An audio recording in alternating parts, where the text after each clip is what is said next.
Hello दोस्तों, मैं तिशा सिंह आप सभी का क्लब आईएएस एस्पिरेंट चैनल पर स्वागत है।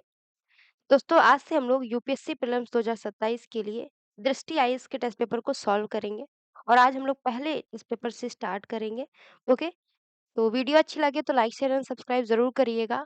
और ये जो टेस्ट पेपर है, क्योंकि आप लोगों ने देखा होगा 2026 प्रीलिम्स का पेपर, कि इसके पेपर में इस बार क्वेश्चंस पैटर्न में बहुत ज़्यादा बदलाव देखने को मिला था, ठीक है? तो इसी पैटर्न पर आधारित है ये सारे यहाँ पे क्वेश्चंस जो दृष्टि वालों ने सेलेक्ट किया है, सारे यूपीएससी में जैसा पूछा गया था 2026 में, उसी पैटर्न पर आधारित उन्होंने क्वेश्चन सेलेक्ट किए हुए हैं। तो दोस्तों आप लोग अभी से खुद को प्रिपेयर करते रहिए कि 2027 में जब एग्ज़ाम होगा, तो आप तब तक जो है खुद को लगभग अभी काफ़ी टाइम है, तो इस पूरे टाइम में आप अच्छे से खुद को प्रिपेयर कर लें, प्रीलिम्स के लिए भी और मेंस के लिए भी।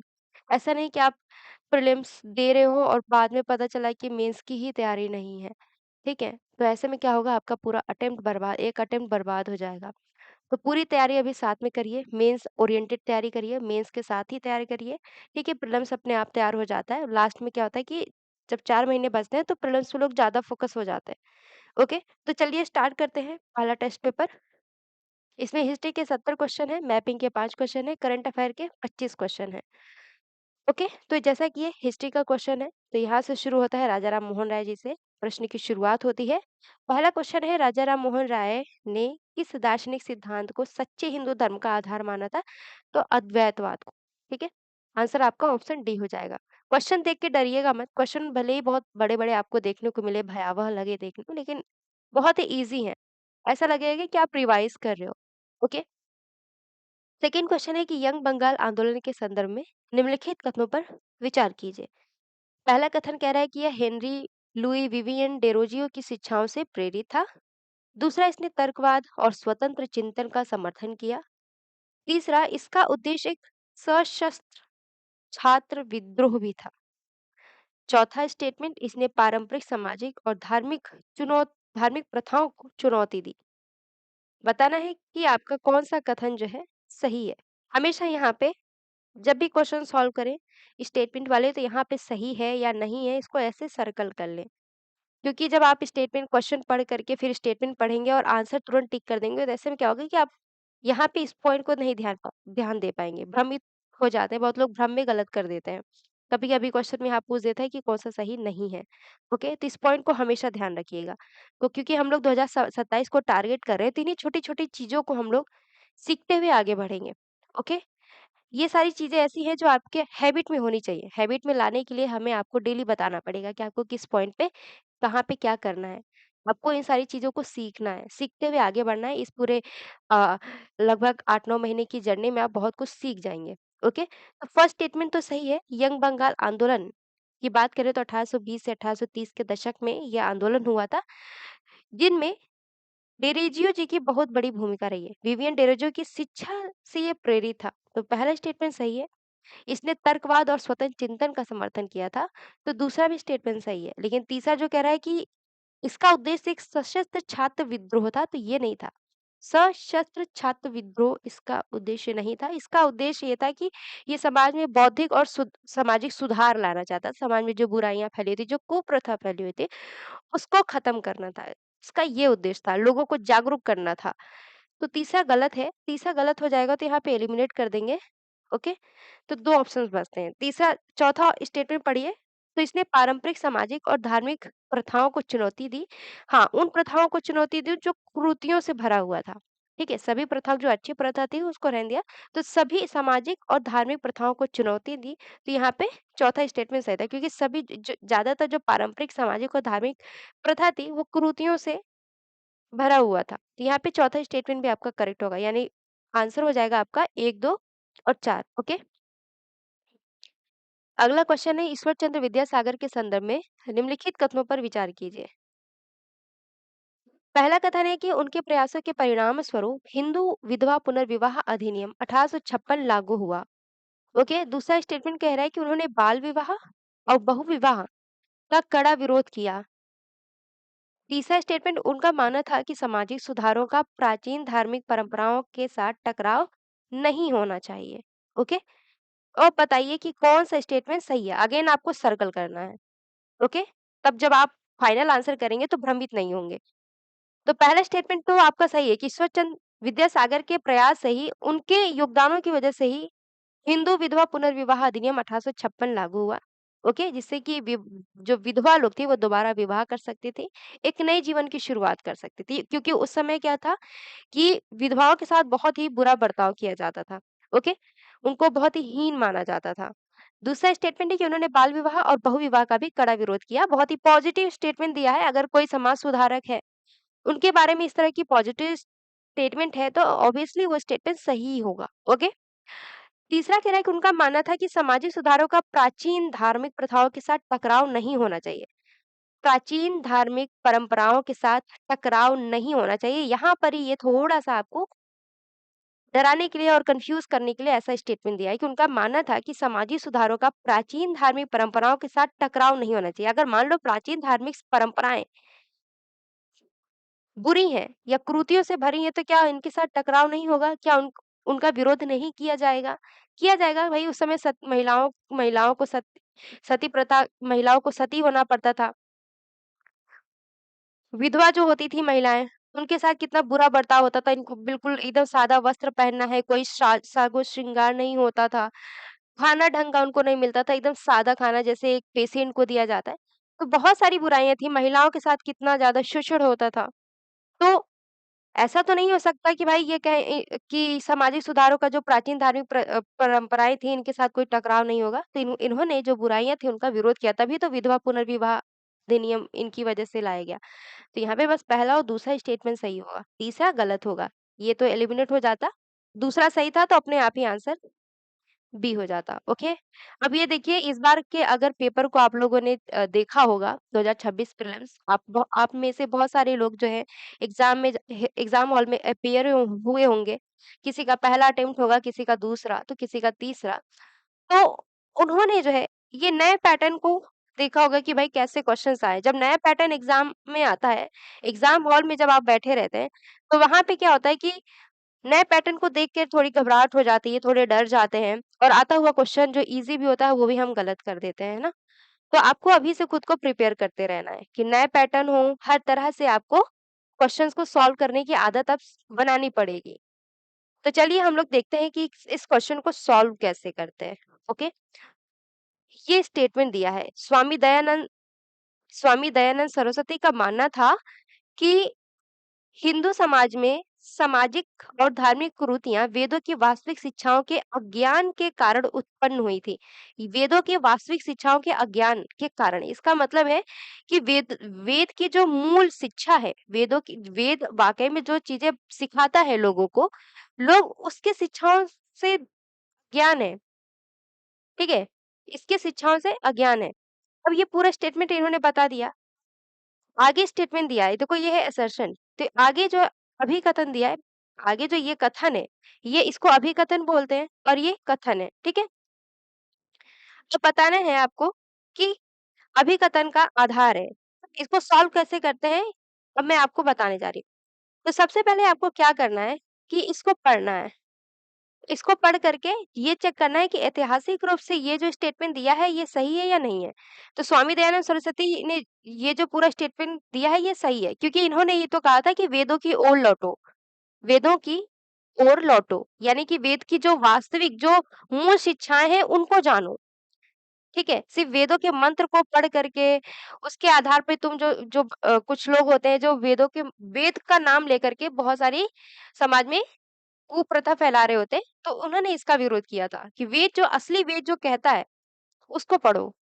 अब देखो, इसको पढ़ लिया तो चेक करो कि ऐतिहासिक रूप से सही है नहीं, तो ये तो सही है ऐतिहासिक रूप से। अगर गलत रहता है तो स्टेटमेंट में जो ऑप्शन होते हैं, ठीक है, जो फाइनल ऑप्शन दिया रहता है आंसर टिक करने के लिए, तो यहाँ पे दे देता है कि अभी कथन गलत है। ओके, अभी इस तरह का नहीं दिया है। एग्ज़ाम में भी अगली बार ऐसा दे सकता है। तो इसलिए खुद को पहले से प्रिपेयर कर लो। तो ये तो सही है। देखो यहाँ पे स्टेटमेंट को पढ़ो, पहला और दूसरा। तो सबसे पहले तो पहला ही स्टेटमेंट पढ़ोगे कि उन्होंने वेदों के वास्तविक ज्ञान का प्रसार करने, बाद की सामाजिक कुरीतियों का निवारण करने के लिए 1875 में आर्य समाज की स्थापना की। ओके? तो देखो, पहले तो ये जो फैक्ट दिया है उसको कंफर्म करो कि ये सही है, नहीं है। 1875 में इन्होंने आर्य समाज की स्थापना की, ये बात तो सही है और ओवरऑल ये स्टेटमेंट भी करेक्ट है। अब दूसरा देख लो, उन्होंने महिलाओं की शिक्षा का समर्थन करते हुए मूर्ति पूजा, अस्पृश्यता, बहुदेववाद, अवतारवाद और कर्मकांड का विरोध किया। तो दूसरा भी स्टेटमेंट सही है कि स्वामी दयानंद सरस्वती ने इन सभी कुप्रथाओं का, कुरीतियों का विरोध किया था। अब दोनों स्टेटमेंट सही है। अब हमें ये बताना है कि ये जो अभिकथन ऊपर दिया गया है, ये जो पैरा दिया गया है, क्या इसका ये आधार बनता है या नहीं बनता है? अब इसको कैसे करेंगे? करना कैसे? कुछ नहीं, बस आपको क्या करना है, इसको पढ़ना है। स्वामी दयानंद सरस्वती का मानना था कि हिंदू समाज में सामाजिक और धार्मिक कुरीतियाँ वेदों की वास्तविक शिक्षाओं के अज्ञान के कारण उत्पन्न हुई थीं, क्योंकि या इसलिए। अब आपको क्योंकि या इसलिए लगा देना है। इस पूरे इस पूरे अभिकथन को पढ़ने के बाद यहाँ पे इसलिए लगा दीजिए, ठीक है? इसलिए। अब फिर से मैं पढ़ती हूँ और आप लोग सीखो कि स्वामी दयानंद सरस्वती का मानना था कि हिंदू समाज में सामाजिक और धार्मिक कुरीतियां वेदों की वास्तविक शिक्षाओं के अज्ञान के कारण उत्पन्न हुई थी। इसीलिए उन्होंने वेदों की वास्तविक ज्ञान का प्रसार करने और बाद की सामाजिक कुरीतियों का निवारण करने के लिए 1875 में आर्य समाज की स्थापना की।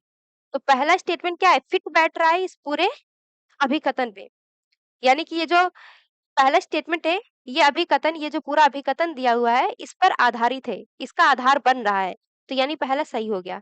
दूसरा पढ़ लो, तो दूसरा कैसे पढ़ना है? तो इसको पूरा पढ़ो। उन्होंने महिलाओं की शिक्षा का समर्थन करते हुए मूर्ति पूजा, स्पृश्यता, बहुदेववाद, अवतारवाद और कर्मकांड का विरोध किया, क्योंकि स्वामी दयानंद सरस्वती का मानना था कि हिंदू समाज में सामाजिक और धार्मिक कुरीतियां वेदों की वास्तविक शिक्षाओं के अज्ञानता के कारण उत्पन्न हुई।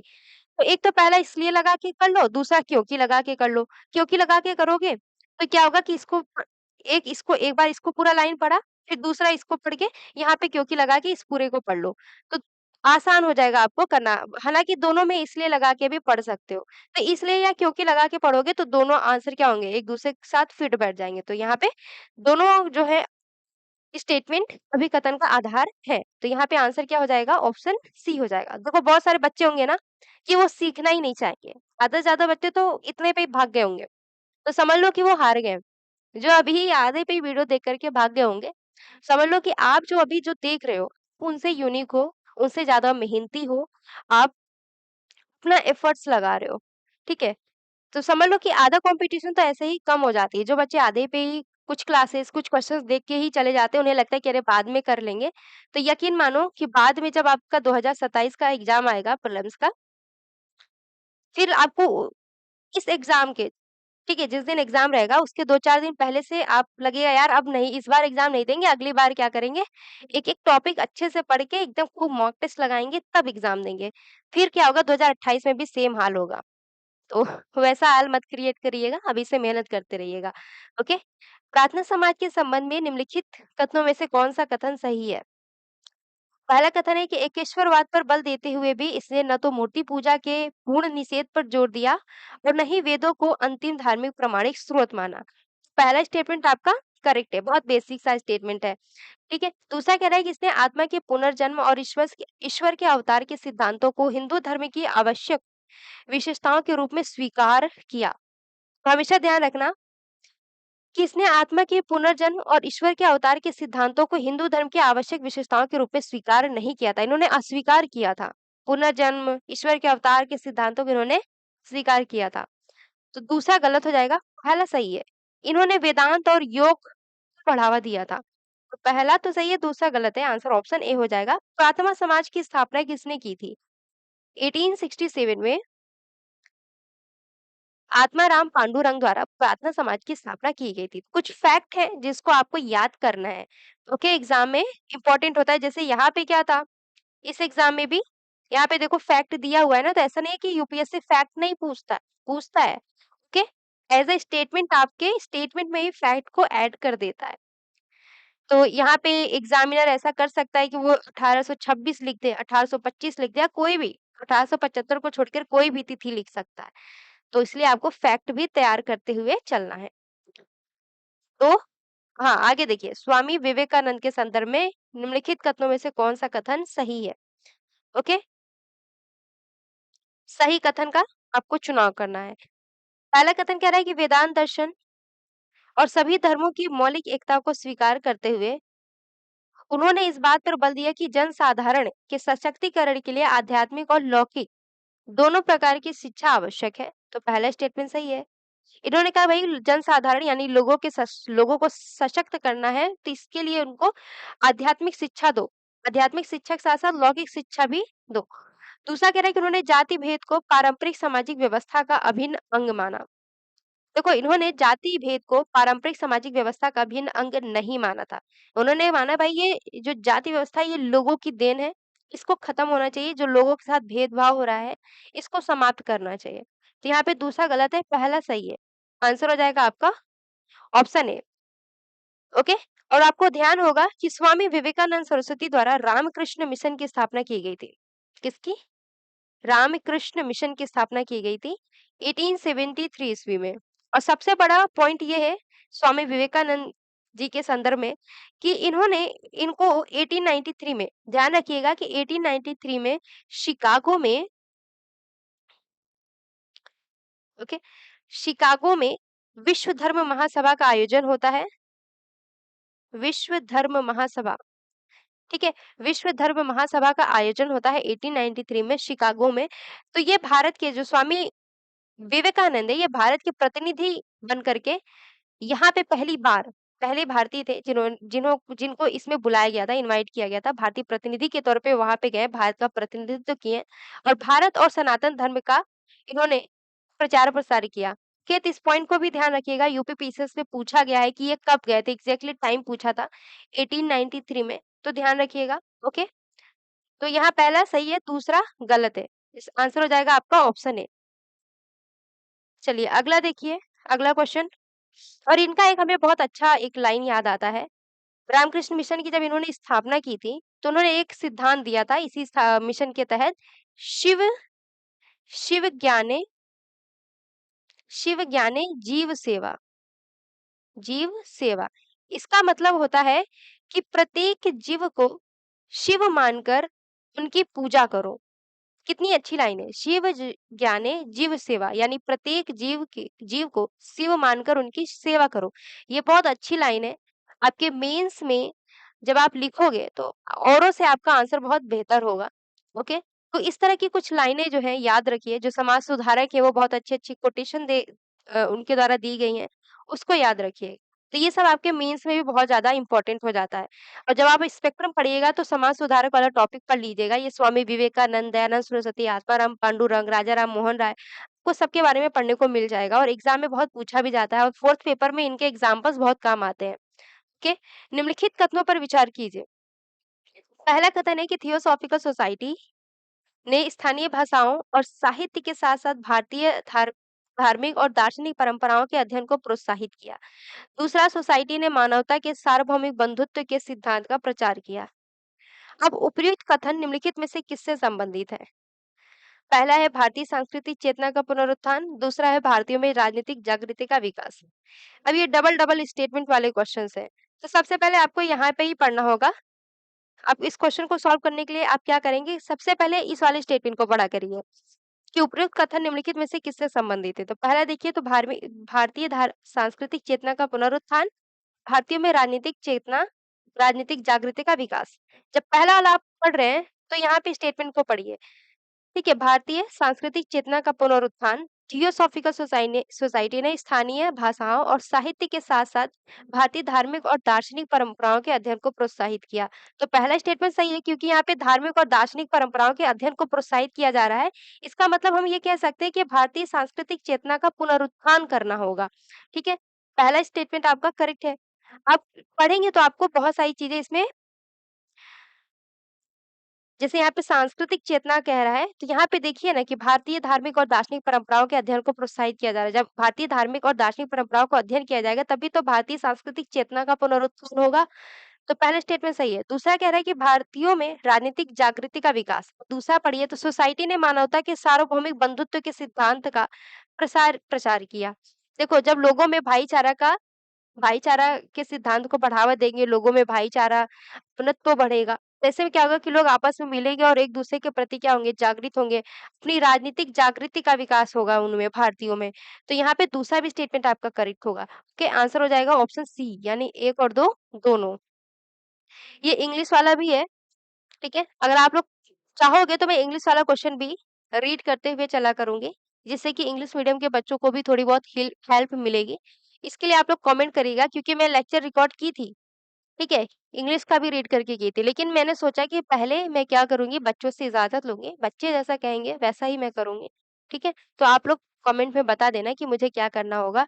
और अगर आपको पीडीएफ चाहिए, तो पीडीएफ के लिए आपके पास 2 ऑप्शन है। पहला ऑप्शन ये है कि आप ऑनलाइन या ऑफलाइन टेस्ट सीरीज ज्वाइन कर लें दृष्टि में जा करके। अगर जहाँ आप रह रहे हो, आपके आस-पास दृष्टि की ब्रांच है, तो वहाँ पे ऑफलाइन टेस्ट सीरीज ज्वाइन कर लीजिए।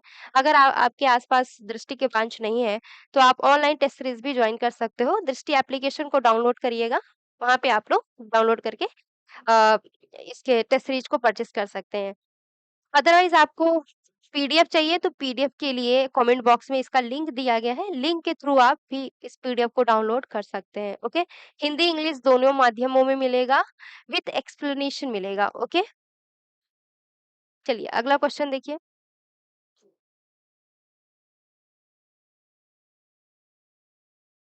अगला क्वेश्चन है, अलीगढ़ आंदोलन के संबंध में निम्नलिखित कथनों पर विचार कीजिए। पहला कथन है कि इसने धर्म की तर्कसंगत व्याख्या के माध्यम से इस्लामी शिक्षाओं को आधुनिक युग की आवश्यकताओं के साथ जोड़ने का प्रयास किया। तो पहला यहाँ पे पूछा है कि कौन सा कथन सही है। यहाँ पे सर्कल कर लिया करिए, ठीक है? इसने धर्म की तर्कसंगत व्याख्या के माध्यम से इस्लामी शिक्षाओं को आधुनिक युग की आवश्यकताओं के साथ जोड़ने का प्रयास किया। तो पहला स्टेटमेंट सही है। ओके, इस्लामी शिक्षाओं के अनुरूप जो है, इन्होंने अपने धर्म की व्याख्या की, पहला स्टेटमेंट सही है। दूसरा है कि इसने विधवा पुनर्विवाह जैसे सामाजिक सुधारों की वकालत की और मुस्लिम समुदाय में बहुविवाह का विरोध किया। तो दूसरा भी स्टेटमेंट आपका करेक्ट है। तीसरा स्टेटमेंट कह रहा है कि इसने मुख्य रूप से मुस्लिम किसानों, शिल्पकार वर्गों को रूढ़िवादी धार्मिक अभिजात वर्ग के खिलाफ संगठित किया। तो देखो भाई, इन्होंने इसका मुख्य रू इसने तीसरा स्टेटमेंट कह रहा है कि इसने मुख्य रूप से मुस्लिम किसानों और शिल्पकार वर्गों को रूढ़िवादी धार्मिक अभिजात वर्ग के खिलाफ संगठित किया। तो भाई, अपने जो इन्होंने इनका आंदोलन था, अपने आंदोलन में इन्होंने मुस्लिम जो किसान थे और शिल्पकार थे, इनको शामिल नहीं किया था। तो तीसरा स्टेटमेंट गलत हो जाएगा। खास करके शिल्पकार वर्ग लोग थे, इनको लामबंद नहीं किया था। तो तीसरा गलत हो जाएगा। पहला, दूसरा सही है। आंसर हो जाएगा ऑप्शन ए। ओके, अगला क्वेश्चन देखिए। अहमदिया आंदोलन के संबंध में निम्नलिखित में से कौन-सा कथन सही है? ठीक है, अहमदिया आंदोलन के संदर्भ में इस कथन पर विचार करना है, तो बताना है कि कौन-सा निष्कर्ष सही है। ओके? तो देखो, अहमदिया आंदोलन के संदर्भ में पहला कह रहा है कि इसने जिहाद के सिद्धांत का विरोध किया और विभिन्न धार्मिक समुदायों के बीच शांतिपूर्ण सह-अस्तित्व पर बल दिया। तो पहला स्टेटमेंट सही है। बहुत बेसिक सा स्टेटमेंट दिया है, इसलिए मैं इसमें कुछ एक्सप्लेन नहीं कर रही हूँ। जहाँ पे ज़रूरत होता है तो मैं एक्सप्लेन करती हूँ, क्योंकि क्वेश्चन आप लोग देखेंगे, क्वेश्चन इतने बड़े-बड़े क्वेश्चन हैं कि फिर इनको हम पढ़ के फिर एक्सप्लेन करेंगे। सेम वही चीज़ें हैं जो इसमें लिखी हुई हैं, उसी को मैं बोलूँगी, एक्सप्लेन करूँगी, तो टाइम बहुत ज़्यादा चला जाएगा। ओके? आपका समय भी हमें बचाना है, ताकि बचे हुए समय में आप अपना और ज़्यादा रिवीज़न कर सकें, आंसर्स लिख सकें। तो इसलिए हम बहुत ही कम टाइम लेंगे आपका इस पूरे टेस्ट पेपर को कंप्लीट करने में। जैसे ज्योग्राफी होता है, या पॉलिटी हो गया, या अ एनवायरनमेंट साइंस, ठीक, वहाँ पे बहुत ज़्यादा ज़रूरत होती है एक्सप्लेन करने की, ठीक है? टेक्निकल वर्ड्स यूज़ हुए होते हैं, इकोनॉमिक्स में भी ऐसा ही होता है कि उसको एक्सप्लेन करना पड़ता है, लेकिन यहाँ पे इतिहास है, आप नहीं पढ़ेंगे तो आपको ज़्यादा कुछ समझ में नहीं आएगा, तो आपको बुक पढ़ने की ज़्यादा ज़रूरत है। दूसरा स्टेटमेंट कह रहा है कि इसने लोगों के बीच भ्रातृ संबंधों की वकालत करते हुए पश्चिमी उदार शिक्षा को बढ़ावा देने का प्रयास किया। तो दूसरा भी स्टेटमेंट सही है। तीसरा कह रहा है कि इसकी स्थापना सर सैयद अहमद खान ने इस्लाम को आधुनिक युग की आवश्यकताओं के अनुरूप बनाने के लिए किया था। तो ये गलत है। देखो, अहमदिया आंदोलन की शुरुआत किसने की थी भाई? इसका नेतृत्व किसने किया था? तो नाम है मिर्जा गुलाम अहमद। मिर्जा गुलाम अहमद। अहमद से अहमदिया आंदोलन, ऐसे आप याद करेंगे तो याद रहेगा। मिर्जा गुलाम अहमद ने ही अहमदिया आंदोलन की शुरुआत की थी। ओके, सर सैयद अहमद खान ने जो है अलीगढ़ आंदोलन में इनका बहुत बड़ा भूमिका था। इस पॉइंट को ध्यान रखिएगा। तो तीसरा स्टेटमेंट तो आपका गलत था। पहला, दूसरा सही है। तो तीनों कथन सही हैं, ये तो गलत है क्योंकि तीसरा वाला तो गलत है, तो हम कह ही नहीं सकते कि तीनों कथन सही हैं। कोई भी कथन सही नहीं है कोई भी कथन सही नहीं है, तो ये भी तो गलत हो गया भाई। 2 कथन सही है, 1 गलत है। केवल 1 कथन सही है, ये भी गलत है भाई, 2 कथन सही हैं। तो बचा ऑप्शन सी कि 2 सही कथन हैं, जिनमें से कथन 2 शामिल हैं। तो ये आपका करेक्ट हो जाएगा। अगला क्वेश्चन देखिए, सिख सुधार आंदोलन के संबंध में निम्नलिखित कथनों पर विचार कीजिए। पहला कथन कह रहा है कि सिंह सभा आंदोलन ने ब्रिटिश समर्थन से स्थापित शैक्षणिक संस्थानों के माध्यम से सिख शिक्षा और अध्ययन को बढ़ावा दिया। तो पहला स्टेटमेंट आपका करेक्ट है कि सिंह सभा आंदोलन ने ब्रिटिश समर्थन से स्थापित शैक्षिक संस्थानों के माध्यम से सिख शिक्षा और अध्ययन को बढ़ावा दिया। दूसरा कह रहा है कि अकाली आंदोलन मुख्य रूप से सिख धार्मिक संस्थाओं पर ब्रिटिश नियंत्रण के खिलाफ निर्देशित हुए। देखो अकाली आंदोलन हुआ क्यों था? तो वहाँ पे देखो आप लोग देखेंगे सिख लोगों का एक गुरुद्वारा होता है जहाँ पे वहाँ पे लोग जाते हैं अपना पूजा-पाठ करते हैं, ठीक है? तो जैसे अब मंदिरों में क्या होता है मंदिरों में पंडित-वंडित होते हैं, उस पूरे मंदिर का मैनेजमेंट का काम करते हैं, ठीक है? इसी तरीके से गुरुद्वारा में भी होता है कि उसका मैनेजमेंट कुछ लोगों के हाथों में होता है। तो गुरुद्वारा में ऐसा था कि यहाँ पे कुछ लोग थे जो सेलेक्टेड लोग थे, यही लोग जो है इस पूरे मैनेजमेंट का काम करते थे, अपना पूरा कंट्रोल बनाए रखते थे। और ये जो लोग थे ना, इनका बच्चा ही इस गुरुद्वारों को सँभालेगा, इस तरह का व्यवस्था था, यानी कि वंशानुगत व्यवस्था था। इसलिए लोगों ने इसका विरोध किया कि भाई ये तो गलत बात है, गुरुद्वारा पर तो सबका अधिकार होता है। हम लोग जिसको चुनेंगे वो वहाँ पे जो है मैनेजमेंट करेगा, गुरुद्वारा को सँभालेगा, प्रबंधित करेगा। ना कि वंशानुगत रूप से उनका बच्चा आया, उनका बेटा हुआ या बेटी हुई तो उसको पूरा मैनेजमेंट करेगी, ऐसा नहीं है। तो लोगों ने इसलिए इसी के विरोध में अकाली आंदोलन किया था। ठीक है? वंशानुगत पुरोहित के नियंत्रण को समाप्त करने के लिए जो गुरुद्वारों को अपनी निजी संपत्ति के रूप में प्रबंधित करते थे, इन्हीं के विरोध में जो है अकाली आंदोलन हुआ था। ओके? जैसे पंडित लोग हैं, अपना निजी संपत्ति मानने लगे मंदिर को, किसको आना है, किसको नहीं आना है, कब नहीं आना है, खुद ही मैनेज करने लगे। जैसे लगे कि ऐसा कि जैसे उनका घर है वो। तो लोग विरोध करेंगे, सेम यहाँ पे भी ऐसा ही था। इसी के विरोध में अकाली आंदोलन हुआ था, ना कि ब्रिटिश नियंत्रण के खिलाफ था। ठीक है? यहाँ दूसरा गलत हो जाएगा। तीसरा कह रहा है कि सिख गुरुद्वारा अधिनियम 1925 के पारित होने के बाद गुरुद्वारों का प्रबंधन एक निर्वाचित प्रतिनिधि निकाय को सौंप दिया गया। जब ये अकाली आंदोलन हुआ, लोगों ने विरोध किया तो सिख गुरुद्वारा अधिनियम 2025 लाया गया और गुरुद्वारों के प्रबंधन करने का काम जो है एक निर्वाचित प्रतिनिधि निकाय को दे दिया गया। यानी लोग जिनको चुनेंगे वही लोग जो है इस गुरुद्वारों को मैनेज करेंगे। ठीक है? मैनेजमेंट का काम संभालेंगे। तो पहला और तीसरा स्टेटमेंट सही है, दूसरा गलत था। आंसर ऑप्शन ए हो जाएगा। अगला क्वेश्चन देखिए। अगला क्वेश्चन है सामाजिक सुधार में ज्योतिबा फुले के योगदान के संबंध में निम्नलिखित में से कौन-सा कथन जो है सही है? पहला कथन है कि उन्होंने महिलाओं और उत्पीड़ित जातियों को मौजूदा सामाजिक व्यवस्था का मुख्य शिकार माना, तो पहला स्टेटमेंट सही है। बहुत बेसिक सा स्टेटमेंट दिया है। उन्होंने कह रहा है कि दूसरा स्टेटमेंट है कि उन्होंने लड़कियों के साथ-साथ शूद्रों के लिए भी विद्यालय की स्थापना की, तो दूसरा स्टेटमेंट भी सही है। तीसरा है कि उन्होंने विवाह समारोहों के दौरान वर से अपनी वधू के लिए शिक्षा के अधिकार का वचन देने का आग्रह किया। तो तीसरा भी स्टेटमेंट सही है। चौथा है कि उन्होंने विधवाओं को सुरक्षा और आश्रय प्रदान किया। तो चौथा भी स्टेटमेंट सही है। ओवरऑल सभी स्टेटमेंट सही है। आंसर आपका ऑप्शन डी हो जाएगा। ओके। अगला है पेरियार ईवी रामास्वामी के नेतृत्व में आत्मसम्मान आंदोलन के संबंध में निम्नलिखित कथनों पर विचार कीजिए।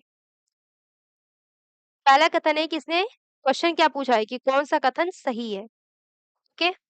देखिए पहला स्टेटमेंट किसने सामाजिक संगठन के आधार के रूप में वेदों और मनुस्मृति की सत्ता को अस्वीकार कर दिया।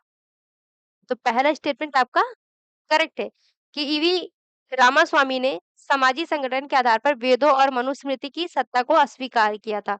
ठीक है? इन्होंने ही ईवी रामास्वामी के ही नेतृत्व में आत्मसम्मान आंदोलन चलाया गया था। तो पहला स्टेटमेंट सही है। दूसरा है कि इन्होंने अपनी पत्रिका कूदी अरासू के माध्यम से पेरियार ने तर्कवाद, आत्मसम्मान और सामाजिक समानता के आदर्शों का प्रचार किया। दूसरा स्टेटमेंट भी सही है। तीसरा है कि इस आंदोलन ने वर्ण व्यवस्था को बनाए रखते हुए स्पृश्यता को समाप्त करके जाति व्यवस्था में सुधार करने का प्रयास किया। देखो इन्होंने वर्ण व्यवस्था को बनाए रखने का विरोध किया था, ठीक है? इसने क्या और स्टेटमेंट में क्या कह रहा है कि इस आंदोलन ने वर्ण व्यवस्था को बनाए रखते हुए स्पृश्यता को समाप्त करके जाति व्यवस्था में सुधार करने का प्रयास किया, तो ये तो गलत है। पूरा वर्ण व्यवस्था को ही भाई क्योंकि वर्ण व्यवस्था में क्या था कि ब्राह्मण था, क्षत्रिय, ब्राह्मण, क्षत्रिय, वैश्य, शूद्र, तो शूद्रों की स्थिति बहुत दयनीय थी पूरे वर्ण व्यवस्था में। उन्हीं के साथ भेदभाव सबसे ज़्यादा होता था। अभी भी होता है, अभी भी लोग जो है गाँव में देखिए तो शूद्रों के साथ बहुत ही बुरा बर्ताव किया जाता है। उनको अपमानजनक शब्दों का प्रयोग करके उन्हें भगा दिया जाता है। तो अभी भी ये हाल है, तो सोचिए कितने साल पहले की बात है ये, तो उस समय कैसा होता होगा, ठीक है? तो 1925 में जो है ये आत्मसम्मान आंदोलन हुआ था। तो तीसरा गलत है, पहला दूसरा सही है, आंसर ऑप्शन ए हो जाएगा। ये सभी बहुत इम्पोर्टेंट है, अगर आप लोग आंसर राइटिंग करेंगे और इनका एग्ज़ाम्पल लिखेंगे अपने आंसर्स में, तो बहुत अच्छा इम्पैक्ट पड़ेगा एग्ज़ामिनर पर, आपको अच्छे मार्क्स ज़रूर देगा वो। तो आप लोग ज़रूर पढ़िएगा अच्छे से स्पेक्ट्रम, ओके? और आंसर राइटिंग करते रहिए, बहुत सारे बच्चे होते हैं जो प्रीलिम्स के लिए रट्टा मारते रहते हैं, पूरे 1 साल तक रट्टा मारते रहते हैं और एग्ज़ाम तक आते-आते क्या करते हैं कि एग्ज़ाम ही नहीं देने जाते हैं। कहते हैं कि यार मेरी इस बार तैयारी नहीं है, मैं भूल जा रहा हूँ, मेरा कॉन्सेप्ट ही गड़बड़ हो जा रहा है। तो आप इसके लिए क्या करिए, मेंस आंसर राइटिंग करिए, जितना हो सके आप आंसर्स लिखिए, यूपीएससी के जो क्वेश्चंस पूछे गए हैं मेंस में, उसको लिखिए।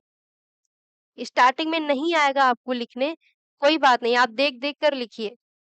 लेकिन लिखिए डेली 3-4 क्वेश्चन, इससे क्या होगा लिखने से आपको बहुत सारी चीज़ें याद हो जाएँगी। बहुत सारे बच्चे होते हैं जो फैक्चुअल चीज़ें लिख-लिख के याद करते हैं। आप यहाँ पे कॉन्सेप्ट को लिखिए, अपने लैंग्वेज में लिखने की कोशिश करिए, आपके बहुत सारे कॉन्सेप्ट क्लियर होंगे। ओके?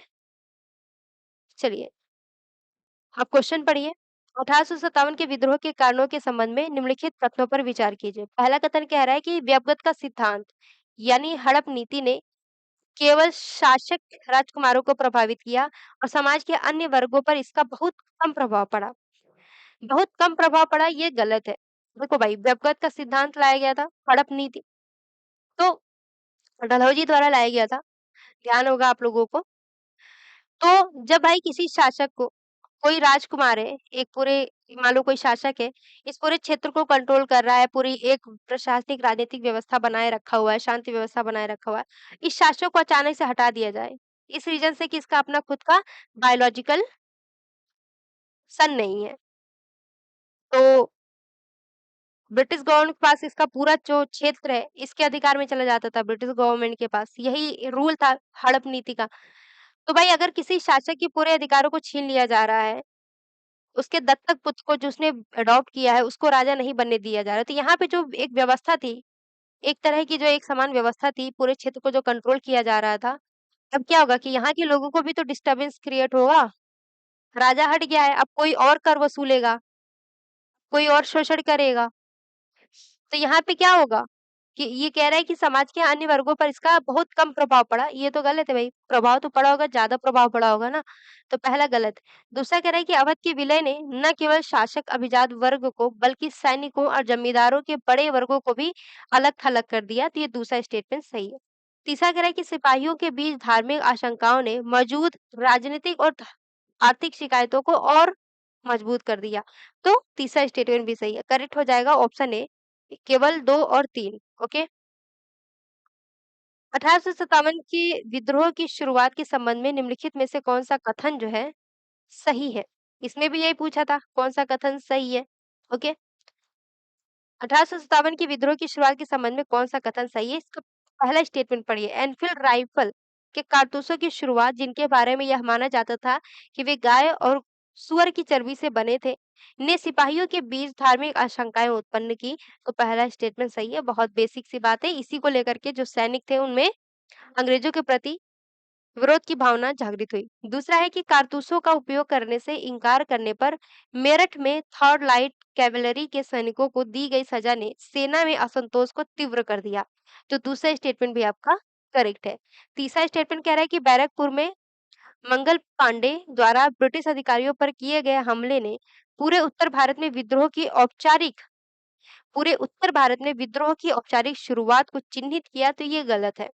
देखो भाई पूरे उत्तर भारत में विद्रोह की औपचारिक शुरुआत जो है, मेरठ से होती है। कहाँ से होती है? मेरठ से होती है। और कब होती है? 10 मई 1857 से। ओके, तो यहाँ पे ये तीसरा ही स्टेटमेंट आपका गलत है।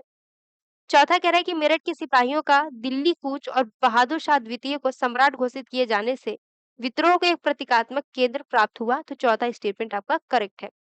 पहला, दूसरा आपका आंसर सही होगा, तीसरा वाला गलत था तो ये एलिमिनेट हो गया। आंसर ऑप्शन ए हो जाएगा।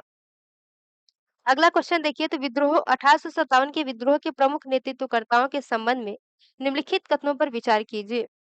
पहला कथन कह रहा है कि बरेली से दिल्ली पहुंचे बख्त खान को बहादुर शाह द्वितीय द्वारा विद्रोही सेना की कमान संभालने के लिए नियुक्त किया गया था।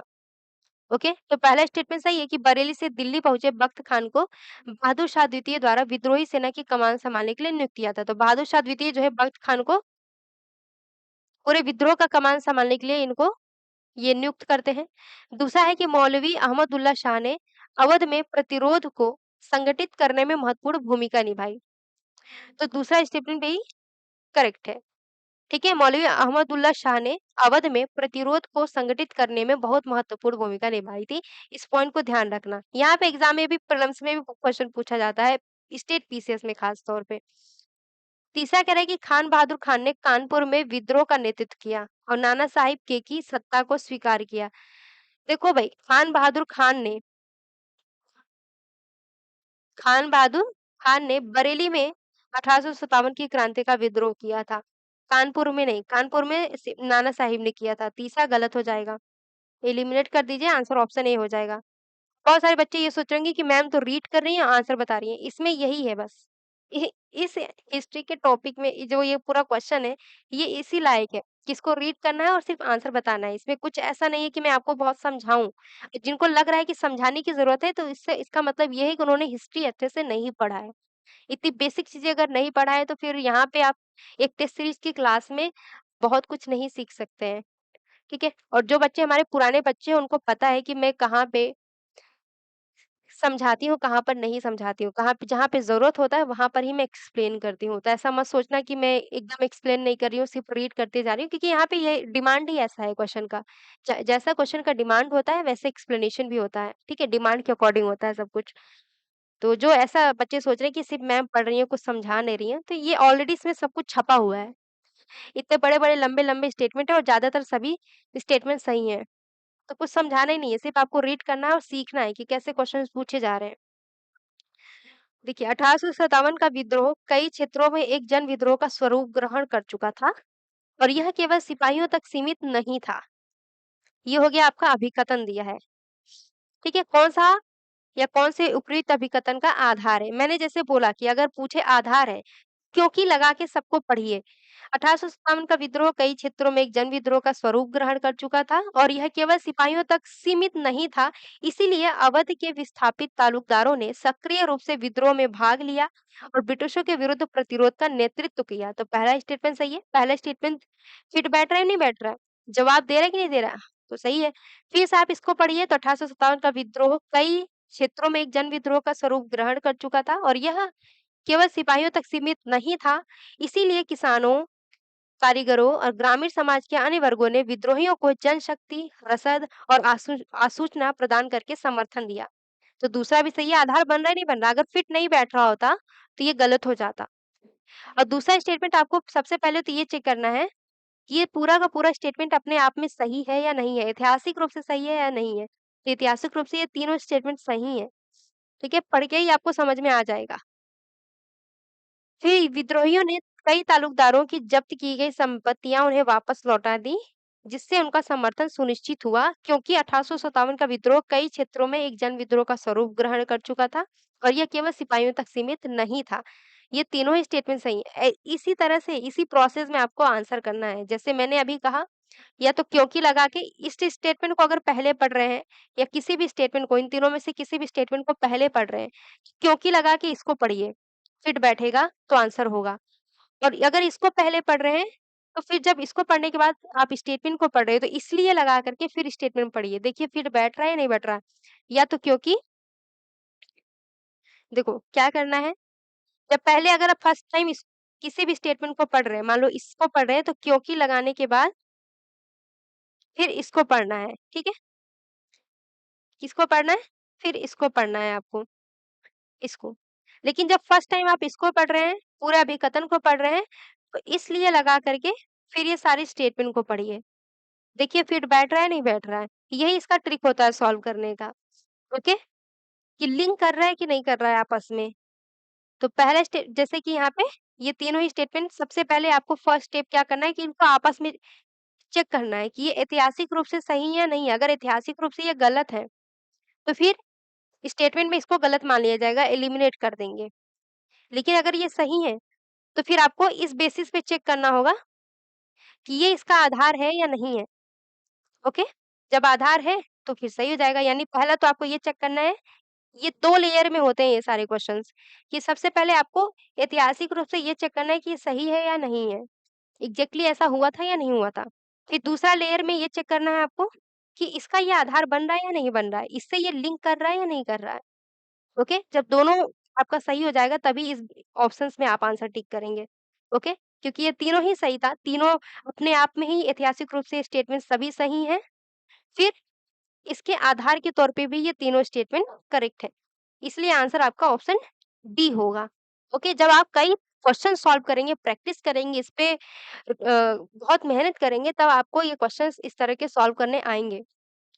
अचानक से नहीं आएगा, ओके? तो खुद खूब प्रैक्टिस करिए, बहुत सारे पीडीएफ आपको प्रोवाइड कराया जाएगा।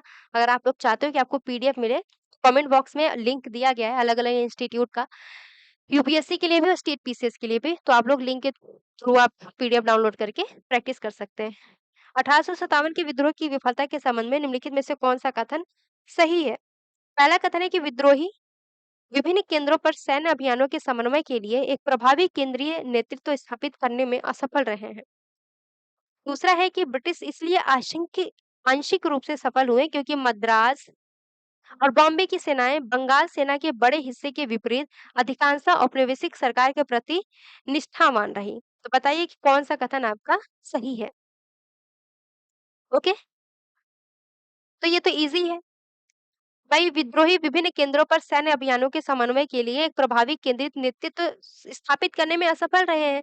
1857 के विद्रोह के विफलता के कारण में आपका सबसे बड़ा कारण तो यही था। पहला स्टेटमेंट आपका करेक्ट है। ओके, दूसरा भी स्टेटमेंट सही है भाई कि ब्रिटिश इसलिए आंशिक रूप से सफल हुए क्योंकि जो मद्रास और बॉम्बे की सेनाएं थी वो बंगाल सेना के हिस्सों के विपरीत, क्योंकि बंगाल की जो सेना थी वो अंग्रेजों के प्रति वफादार नहीं थी बल्कि अंग्रेजों के विरोध कर रही थी। लेकिन ये जो मद्रास और बॉम्बे की जो सेनाएँ थी, कहीं न कहीं वो अंग्रेज जो सरकार थी, जो औपनिवेशिक सरकार थी, उनके प्रति ये निष्ठावान बनी रही। उनकी है फ़ेवर में काम कर रहे थे। मद्रास और बॉम्बे की जो सेनाएँ थी, वो ब्रिटिश सरकार के फ़ेवर में काम कर रहे थे, औपनिवेशिक सरकार के फ़ेवर में काम कर रहे थे। लेकिन बंगाल के जो सैनिक थे, यहाँ के अंग्रेज़ों की क्योंकि उनकी नीतियों को वो अच्छे से भली-भाँति समझ रहे थे, इस अंग्रेज़ों का प्रॉपर इन्होंने विरोध किया था बंगाल में। अंग्रेज़ों का विरोध किया था बंगाल की सेना ने, लेकिन मद्रास और बॉम्बे के सैनिकों ने कहीं न कहीं औपनिवेशिक सरकार के प्रति अपना निष्ठा प्रदर्शित करते रहे हैं। तो ये असफलता का सबसे बड़ा कारण ये भी था कि भाई भारतीय जो सैनिक थे, वो आपस में ही एकजुट नहीं थे। तो यहाँ दोनों स्टेटमेंट सही है, आंसर ऑप्शन सी हो जाएगा। मेंस में बहुत क्वेश्चन पूछा जाता है। मेंस में यहाँ से क्वेश्चन स्टेट पीसीएस हो गया, यूपीएससी हो गया, अक्सर ये क्वेश्चन पूछा गया है। तो आप लोग को क्या करना है, अगर आप लोग आंसर राइटिंग करना चाहते हो, प्रॉपर आप आंसर्स लिखना चाहते हो, तो इसके लिए आपको क्या करना है दोस्तों, क्रोम में जाके clubis.com लिखेंगे, तो हमारा एक वेबसाइट ओपन होगा। 1 मिनट रुक जाइए, मैं यहाँ पे नेट ऑन कर लूँ। हमारा वेबसाइट ओपन होगा। अ, थोड़ा-सा टाइम लग रहा है, थोड़ा इंतज़ार करते हैं इसके ओपन होने का, तब तक हम लोग क्वेश्चन पे आ जाते हैं। कभी-कभी मुझे धोखा मिल जाता है कि जब मैं कुछ बताने जाती हूँ, तो या तो इंटरनेट ही कनेक्ट नहीं रहता है, या तो कनेक्ट रहता है तो डाउनलोड ही नहीं होता, ओपन ही नहीं होता पेज। मेरी ज़िंदगी कुछ ऐसी ही है, जब भी मैं कोई काम करने जाती हूँ, तो गड़बड़ी हो जाता है। जैसे मैं सोची थी कि यूपीएससी का टेस्ट पेपर मैं सॉल्व कराऊँगी, तो मेरे जुकाम इतना भयानक जुकाम जुकाम के साथ मेरे दाँत निकल रहे हैं ऊपर वाले जो कहते हैं कि बुद्धि वाला दाँत, वो भी निकला। तो 2-3 दिन 4 दिन से मैं क्लास ही नहीं ले पा रही थी। मैं पीसीएस का भी टेस्ट पेपर आप लोग को सॉल्व करा रही हूँ, यूपी पीसीएस का टेस्ट सीरीज़, दृष्टि आईएएस के लिए, ठीक है? दृष्टि आईएएस की टेस्ट सीरीज़ मैं सॉल्व करा रही हूँ। तो बीच में वो ये भी ब्रेक हो गया था। 4 टेस्ट पेपर मैं सॉल्व कराई, 5वाँ इसको कराने के बाद 5वाँ सॉल्व कराऊँगी। आप लोग को अगर जॉइन होना रहेगा तो आप लोग जॉइन हो जाइएगा, ठीक है? और ये जो यूपीएससी का है ये भी हमारे साथ में चलता रहेगा। तो 18वाँ क्वेश्चन पढ़िए, भारत शासन अधिनियम 1858 और ईस्ट इंडिया कंपनी से ब्रिटिश क्राउन को शक्ति के हस्तांतरण के संबंध में निम्नलिखित कथनों पर विचार कीजिए। तो भाई ये भारत शासन अधिनियम 1858 बहुत इंपॉर्टेंट है, एग्जाम में बहुत पूछा जाता है क्वेश्चन। तो भारत शासन अधिनियम 1858 की बात करें और ईस्ट इंडिया कंपनी से ब्रिटिश क्राउन को जो शक्ति हस्तांतरित की गई थी, इसके संदर्भ में ये 2-3 स्टेटमेंट दिए गए हैं, 3 स्टेटमेंट दिया है और बताना है कि कौन-सा कथन सही है। तो पहला कथन कह रहा है कि इस अधिनियम ने कोर्ट ऑफ डायरेक्टर्स और बोर्ड ऑफ कंट्रोल को समाप्त कर दिया। उनके कार्यों को भारत के राज्य सचिव को हस्तांतरित कर दिया। तो पहला स्टेटमेंट सही है। बिल्कुल आपका भारत शासन अधिनियम 1858 के तहत आपको पता ही होगा कि जब 1857 की क्रांति हुई, उसके बाद जो है यहाँ पे डायरेक्ट अब क्राउन जो है अपना कंट्रोल स्थापित किया, रेगुलेट करने लगा ईस्ट इंडिया कंपनी को जो एक एजेंट के तौर पे भारत में इनको राजनीतिक काम दिया था करने के लिए। क्योंकि धीरे-धीरे क्या था, British government east India company पे 1773 के रेगुलेटिंग एक्ट के द्वारा कंट्रोल करना शुरू किया ईस्ट इंडिया कंपनी को, क्योंकि ये भाई ब्रिटिश गवर्नमेंट के पैरेलल में यहाँ पे भी भारत में ये ईस्ट इंडिया कंपनी गवर्न अपना शासन करने लगा था। तो धीरे-धीरे जो है ब्रिटिश गवर्नमेंट ने ईस्ट इंडिया कंपनी की जो ये विस्तार कर रहा था भारत में, अब इसकी शक्तियों को सीमित करने लगा। डायरेक्ट अब धीरे-धीरे खुद को ये यहाँ पे भारत में अपना शासन चलाने लगा। अब ये जो ईस्ट इंडिया कंपनी था एक एजेंट के तौर पे काम कर रहा था, हालाँकि ये बहुत लंबी कहानी है। तो ईस्ट इंडिया कंपनी जो है एजेंट के तौर पे काम कर रहा था, क्राउन का एजेंट था ये। लेकिन जब ये 1857 की क्रांति हुई तो फिर ब्रिटिश गवर्नमेंट ने बोला अब तुम हटो, डायरेक्ट हम यहाँ पे शासन करेंगे। ओके? तो इसी अधिनियम के तहत भारत शासन अधिनियम 1858 लाया गया। इसी अधिनियम के तहत जो कोर्ट ऑफ डायरेक्टर्स था और बोर्ड ऑफ कंट्रोल इसको समाप्त कर दिया गया। ओके? जो कोर्ट ऑफ डायरेक्टर्स था ये व्यापार वाणिज्य से संबंधित काम करता था कि क्या करना चाहिए, कहाँ पे व्यापार करना चाहिए, व्यापार से रिलेटेड सारे नियम कानून तय करते थे। और बोर्ड ऑफ कंट्रोल ये भारत में किन क्षेत्रों पर विजय प्राप्त करनी है, किन क्षेत्रों का विलय करना है ब्रिटिश भारत क्षेत्र में, तो ये काम करते थे, ये लोग निर्णय लेते थे। ठीक है, राजनीतिक मामलों का निर्णय बोर्ड ऑफ कंट्रोल करता था। तो इनको समाप्त कर दिया और इनकी जगह पे क्या किया, एक राज्य सचिव का पद लाया गया। इसी भारत के राज्य सचिव को सारी शक्तियाँ सौंप दी गई और ये जो राज्य सचिव था, ये डायरेक्ट क्राउन के कंट्रोल में था, ठीक है? तो ये जो नियम था किसके तहत लाया गया था? भारत शासन अधिनियम 1858 के तहत। दूसरा है कि भारत के गवर्नर जनरल को भारत में ब्रिटिश क्राउन का प्रतिनिधित्व करने के लिए वाइसराय के रूप में नामित किया गया था। देखो भारत का जो गवर्नर जनरल था, इसी को भारत शासन अधिनियम 1858 के तहत वाइसराय कहा जाने लगा। और भारत शासन अधिनियम 1858 के तहत गवर्नर जनरल की शक्तियों में थोड़ा और विस्तार होता है, ये पूरे भारत के लिए नियम कानून बनाने लगा था। इसी को वाइसराय कहा गया, ठीक है? हालाँकि काम-काज उसका वही था जैसे पहले था, बस थोड़ी शक्तियों में इसकी वृद्धि हुई थी और इसका नाम बदल दिया गया, वाइसराय कर दिया गया। तीसरा है इस अधिनियम ने कार्यपालिका को निर्वाचित भारतीय प्रतिनिधियों के प्रति जवाबदेह बनाकर भारत में उत्तरदायी शासन की प्रणाली की शुरुआत हुई। ये तो भाई तीसरा स्टेटमेंट पढ़ के ही समझ में आ रहा है कि इस अधिनियम ने कार्यपालिका को निर्वाचित भारतीय प्रतिनिधियों के प्रति जवाबदेह भारतीय प्रतिनिधियों के प्रति अगर जवाबदेह बनाया गया होता, तो क्या इतने विद्रोह होते? क्या भाई भारतीय राष्ट्रीय कांग्रेस की स्थापना होती? नहीं होती। भाई क्योंककि ये अंग्रेज कभी जवाबदेह रहे ही नहीं है। इनकी जो कार्यपालिका रही है, वो भारतीय प्रतिनिधियों के प्रति कभी जवाबदेह नहीं रहे। यहाँ तक कि भारत शासन अधिनियम 1919 भी लाया जाता है, उसमें भी जवाबदेह नहीं थे। 1935 लाया जाता है, इसमें भी जवाबदेह नहीं थे। ठीक है? तो यहाँ पे तीसरा स्टेटमेंट आपका गलत हो जाएगा। उत्तरदायी शासन प्रणाली की शुरुआत नहीं होती है। पहला, दूसरा सही है, तीसरा गलत है। एलिमिनेट कर देते, ईज़िली आपका आंसर निकल आ जाता। अगला है महारानी विक्टोरिया की 1858 की उद्घोषणा के संबंध में निम्नलिखित कथनों पर विचार कीजिए। पहला कथन है कि इसमें भारतीय राजाओं को आश्वासन दिया गया कि ब्रिटिश सरकार उनके अधिकारों, गरिमा और क्षेत्रीय संपत्तियों का सम्मान करेगी। तो पहला स्टेटमेंट आपका करेक्ट है। बहुत ईज़ी सा स्टेटमेंट दिया है कि भाई जब ये महारानी विक्टोरिया की 1857 की घोषणा की बात करें, इन्होंने लोगों को यानी कि भारतीय राजाओं को आश्वस्त किया कि ब्रिटिश सरकार जो है उनके अधिकारों, गरिमा और क्षेत्रीय संपत्तियों का सम्मान करेगी। दूसरा है कि इन्होंने इसमें यह भी घोषित किया गया कि शासकीय पदों पर नियुक्तियाँ केवल नस्ल, धर्म, जाति या पंथ के आधार पर नहीं रोकी जाएगी। तो दूसरा स्टेटमेंट भी सही है, यानी कि शासकीय पदों पे लोगों को नियुक्त किया जाएगा, तो वहाँ पे भेदभाव नहीं किया जाएगा नस्ल के आधार पे, धर्म के आधार पे करे ये इस धर्म का है तो इसको मत नियुक्त करो, ऐसा कुछ नहीं होगा। इस आधार पर नियुक्तियाँ नहीं रोकी जाएँगी, तो दूसरा स्टेटमेंट भी करेक्ट है। तीसरा है कि इसमें भारतीयों की धार्मिक और सामाजिक प्रथाओं में पूर्ण हस्तक्षेप का वचन दिया गया तथा सरकार को किसी भी भविष्य की सामाजिक विधायी कार्रवाई से प्रतिबंधित कर दिया गया। अब यहाँ पे ध्यान दीजिएगा, यहाँ पर ही ये स्टेटमेंट आपका क्या हो जाएगा, क्योंकि क्वेश्चन में पूछा है कि कौन-सा सही है, ठीक है? तो भारतीयों की धार्मिक और सामाजिक प्रथाओं में पूर्ण हस्तक्षेप का वचन तो दिया गया था, इतना तो बात ये आपका सही है। लेकिन आगे जो कह रहा है कि सरकार को किसी भी भविष्य की सामाजिक विधायी कार्रवाई से प्रतिबंधित किया गया है, ये गलत है, ठीक है? ये समाज में अपने हित के अनुसार कोई भी विधि बना सकता था और इन्होंने बनाया भी, ठीक है? अंग्रेजों ने बनाया भी, तो तीसरा गलत है, पहला दूसरा करेक्ट है। आंसर हो जाएगा ऑप्शन ए। अगला है 1857 के विद्रोह के पश्चात भारतीय सेना के पुनर्गठन के संबंध में निम्नलिखित कथनों पर विचार कीजिए। पहला कथन है कि किसी अन्य व्यापक स्तरीय सैन्य विद्रोह की संभावना को कम करने के लिए भारतीय सेना में यूरोपीय सैनिकों का अनुपात बढ़ा दिया गया। तो पहला स्टेटमेंट आपका करेक्ट है। ठीक है, दूसरा है कि अंग्रेजों ने कुछ चयनित समुदायों से सैनिकों की भर्ती की नीति अपनाई, जिन्हें अधिक निष्ठावान और मार्शल माना जाता था, तो दूसरा स्टेटमेंट भी करेक्ट है आपका। तीसरा कह रहा है कि अंग्रेजों ने यह सुनिश्चित किया कि तोपखाना शाखा कुछ पर्वतीय बटालियन होगा यहाँ पे, को छोड़कर यूरोपीय नियंत्रण में रहे, तो तीसरा भी स्टेटमेंट सही है, आंसर ऑप्शन डी हो जाएगा। ओके, क्वेश्चन इतने लंबे-लंबे हैं कि पढ़ने में ही काफ़ी टाइम चला जा रहा है। 1857 के विद्रोह के पश्चात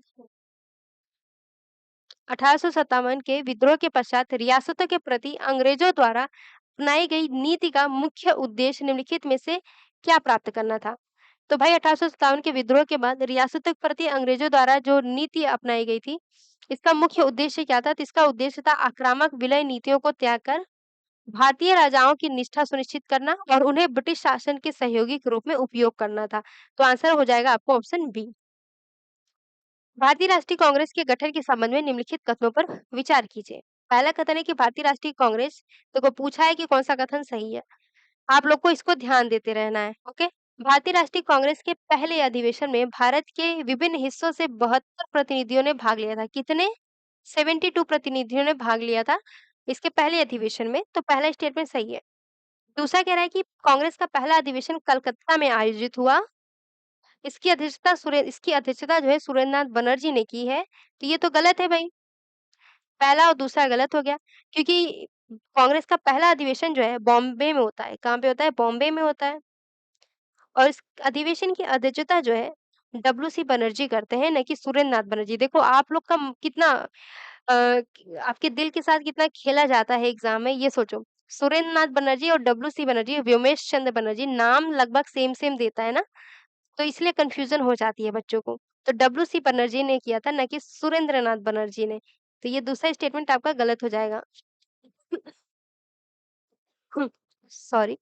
कांग्रेस का मूल उद्देश्य राजनीतिक रूप से जागरूक भारतीयों को सार्वजनिक मुद्दों पर चर्चा करने और संवैधानिक मांगे प्रस्तुत करने के लिए एक साझा मंच प्रदान करना था। तो तीसरा सही है।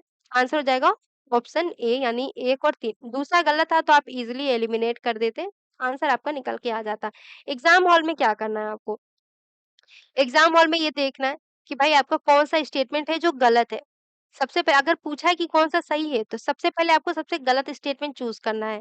तो देखो, तो दूसरा गलत है, पढ़ कर के, क्योंकि जब आप पढ़ना तो तीनों ही स्टेटमेंट है, पढ़े, चेक देख लो कि कौन-सा एलिमिनेट हो रहा है। तो एलिमिनेट करके डायरेक्ट आंसर निकाल लो। फिर आपको पूरा ऑप्शंस पूरे स्टेटमेंट को पढ़ने की ज़रूरत नहीं पड़ेगी। ओके? जैसे दूसरा पढ़ा और ऑप्शन देख लो, अगर दूसरा ही गलत निकल गया तो स्टेटमेंट ऑप्शंस में चेक कर लो कि एलिमिनेट हो रहा है या नहीं हो रहा है।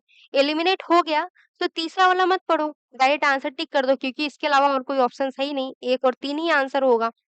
जैसे आप स्मार्टली वहाँ पे अपना समय बचा सकते हैं। एग्ज़ाम में सिर्फ़ ऐसा नहीं कि आपको सिर्फ़ क्वेश्चन पढ़ के आंसर भी करना होता है, बहुत सारी चीज़ें होती हैं, वहाँ पे आपको टाइम मैनेज करना होता है, किस क्वेश्चन को ज़्यादा टाइम देना है, किस क्वेश्चन को कम टाइम देना है, ये सभी चीज़ें आपको ध्यान में रखना है, ओके? उदारवादी राष्ट्रवादियों द्वारा औपनिवेशिक शासन की आर्थिक आलोचना के संबंध में निम्नलिखित कथनों पर विचार कीजिए। पहला कथन है कि दादा भाई नौरोजी ने तर्क दिया कि भारत की संपत्ति का एक बड़ा हिस्सा सालाना वेतन, पेंशन, लाभ, होम चार्ज के माध्यम से ब्रिटेन स्थानांतरित किया जाता है। तो पहला स्टेटमेंट सही है। इन्होंने ये जो है ब्रेन थ्योरी दिया था कि भारत की जो धन है वो अंग्रेज अपने यहाँ ले जा रहे हैं, ठीक है? यानी कि भारत की आर्थिक स्थिति का शोषण कर रहे हैं। दूसरा है कि आर्थिक दत्त का मानना था कि भारत की गरीबी मुख्यतः अत्यधिक भू राजस्व मांगों और शोषणकारी औपनिवेशिक आर्थिक नीतियों का परिणाम थी। तो दोनों स्टेटमेंट सही हैं। यहाँ आंसर क्या हो जाएगा आपका? ऑप्शंस देखें पहले, पूछा क्या है क्वेश्चन में? पूछा ये है कि कौन-सा कथन सही है, तो दोनों ही सही हैं, आंसर आपका ऑप्शन सी हो जाएगा। अगला क्वेश्चन पढ़िए। प्रमुख नेतृत्वकर्ताओं और उनके योगदानों के संबंध में निम्नलिखित कथनों पर विचार कीजिए। पहला कथन है कि दादा भाई नौरोजी ने ड्रेन थ्योरी प्रतिपादित की तथा वे ब्रिटिश शासन की व्यवस्थित आर्थिक आलोचना प्रस्तुत करने वाले प्रथम राष्ट्रवादी नेताओं में से एक थे, जैसे कि हमने अभी बताया। तो आपका पहला स्टेटमेंट करेक्ट है। दूसरा कह रहा है कि फिरोज शाह मेहता ने बॉम्बे म्युनिसिपल कॉर्पोरेशन में महत्वपूर्ण भूमिका निभाई तथा वे संवैधानिक आंदोलन और नागरिक सुधारों से जुड़े हुए थे। तो दूसरा स्टेटमेंट भी सही है। तीसरा है कि सुरेंद्र नाथ बनर्जी ने भारतीय राष्ट्रीय कांग्रेस के तत्काल लक्ष्य के रूप में पूर्ण स्वतंत्रता का समर्थन किया था। क्योंकि ये जो सुरेंद्र नाथ बनर्जी थे ना, ये थोड़े उदार प्रवृत्ति के व्यक्ति थे। ये भी वैसे ही थे जैसे कि बाकी उदारवादी नेता थे, कि संवैधानिक नियमों के आधार पर संवैधानिक तरीके से ये भारत की स्वतंत्रता की मांग करते थे। कुछ भी होता था, ये दया याचिका के माध्यम से अंग्रेजों से अपने अधिकारों की मांग करते थे। तो ये इन्होंने पूर्ण स्वतंत्रता का समर्थन नहीं किया था, पूर्ण स्वतंत्रता की बात ही नहीं की थी इन्होंने। तत्काल लक्ष्य के रूप में उदारवादियों द्वारा पूर्ण स्वतंत्रता का मांग नहीं किया गया था, जिनमें से एक थे सुरेंद्रनाथ बनर्जी। तो ये तीसरा आपका स्टेटमेंट गलत है। क्योंकि क्वेश्चन में पूछा है कि कौन-सा कथन सही है, तो तीसरा अगर आपको पता होता कि ये गलत है, आप ईज़िली आंसर निकाल लेते। ऑप्शन ए आपका राइट आंसर हो जाता। अगला क्वेश्चन देखिए, भारतीय परिषद अधिनियम 1892 के संबंध में निम्नलिखित कथनों पर विचार कीजिए। पहला कथन है कि इस अधिनियम में केंद्रीय और प्रांतीय विधान परिषदों में अतिरिक्त सदस्यों की संख्या वृद्धि की गई है। तो पहला स्टेटमेंट सही है, ठीक है? ये जितने भी अधिनियम दिए गए हैं, आपको ये अच्छे से पढ़ना है क्योंकि ये एग्ज़ाम में बहुत पूछा जाता है, ठीक है? चाहे फिर भारत परिषद अधिनियम हो या माले मिंटो सुधार हो, मॉन्टेग्यू चेम्सफोर्ड हो, भारत शासन अधिनियम, भारत सरकार अधिनियम 1935 हो, 1947 हो, बहुत ज़्यादा पूछा जाता है, तो आपको रटी होनी चाहिए ये सारी चीज़ें। ओके। दूसरा है कि इसने विधान परिषदों के सदस्यों को वार्षिक बजट पर चर्चा करने का अधिकार दिया। हालाँकि वे उस पर मतदान नहीं कर सकते थे, तो दूसरा स्टेटमेंट भी आपका करेक्ट है। उनको वार्षिक बजट पर चर्चा करने का अधिकार तो दिया था, लेकिन ऐसे अधिकार का मतलब ही क्या है कि वो मतदान ही नहीं कर सकते, ठीक है? तो मतदान करने का उनको अधिकार नहीं था, बस भारतीयों को बेवकूफ़ बनाया जा रहा था और कुछ नहीं। धीरे-धीरे भारतीयों ने बहुत विरोध किया तो थोड़ा-सा इनको अधिकार आगे चल कर के दिया गया, जो हम लोग आगे पढ़ेंगे, ठीक है? तीसरा है कि इस अधिनियम ने अप्रत्यक्ष निर्वाचन के सिद्धांत की शुरुआत की, जिसके तहत कुछ स्थानीय निकायों और संगठनों को सदस्यों के नामांकन के लिए अनुशंसा करने की अनुमति दी गई। तो तीसरा स्टेटमेंट भी आपका करेक्ट है। अब देखिए क्वेश्चन में क्या पूछा है कि कौन-सा कथन आपका सही है, तो तीनों ही कथन सही हैं। अगला देखिए, भारतीय राष्ट्रवाद के उदारवादी चरण की मुख्य सीमा निम्नलिखित में से कौन-सी थी? भारतीय राष्ट्रवाद के उदारवादी चरण की मुख्य सीमा निम्नलिखित में से कौन-सी थी? तो पहला ऑप्शन ए पढ़िए कि इसका संवैधानिक तरीकों पर अत्यधिक निर्भर होना तथा भारतीय जनता के व्यापक वर्गों को संगठित करने में इनकी असमर्थता। यही इनकी सबसे बड़ी सीमा थी। आंसर आपका ऑप्शन ए ही हो जाएगा कि ये संवैधानिक तरीकों पर कुछ ज़्यादा ही निर्भर थे। कुछ भी माँग करते थे ये तो बहुत संवैधानिक तरीके से, दया याचिका के माध्यम से, एज़ अ रिक्वेस्ट के माध्यम से ये माँग करते थे। और ये बहुत ज़्यादा भारतीय जनता को इकट्ठा भी नहीं कर पाए थे, अपने ग्रुप से, अपने इस संगठन से ज़्यादा लोगों को जोड़ने में भी ये असमर्थ थे। ओके? चलिए अगला देखिए। अगला क्वेश्चन है भारत में चरमपंथी राष्ट्रवाद के उदय के संबंध में निम्नलिखित कथनों पर विचार कीजिए। पहला कथन है कि उदारवादियों की सीमित उपलब्धियों से असंतोष ने चरमपंथी राजनीति के विकास में योगदान दिया। तो पहला स्टेटमेंट आपका सही है, भारत में चरमपंथी राष्ट्रवादी उदय के कारणों पर अगर हम विचार करें तो एक तो सबसे बड़ा कारण तो यही था कि ये उदारवादियों की जो काम थे उनको देख-देख के इरिटेट हो गए थे कि ये कब से भीख माँग रहे हैं अंग्रेज़ों से। अपने अधिकारों के लिए अंग्रेज़ों से इतने लंबे समय से ये भीख माँग रहे हैं और अब तक इनका कुछ भी नहीं हुआ। इनको कोई भी अधिकार नहीं दिया गया। इसलिए फिर ये आते हैं चरमपंथी राष्ट्रवाद। जैसे आप ही लोग हैं, कुछ लोग अगर सिर्फ़ अपने अधिकारों के लिए भीख माँग रहे हैं, रोक रहे हैं, तो उसमें से कुछ ऐसे होंगे जो इसका विरोध करेंगे। कहेंगे यार ऐसे माँग रहे हो तुमको मार-पीट के अपना जो अधिकार है उसको लो। ठीक है?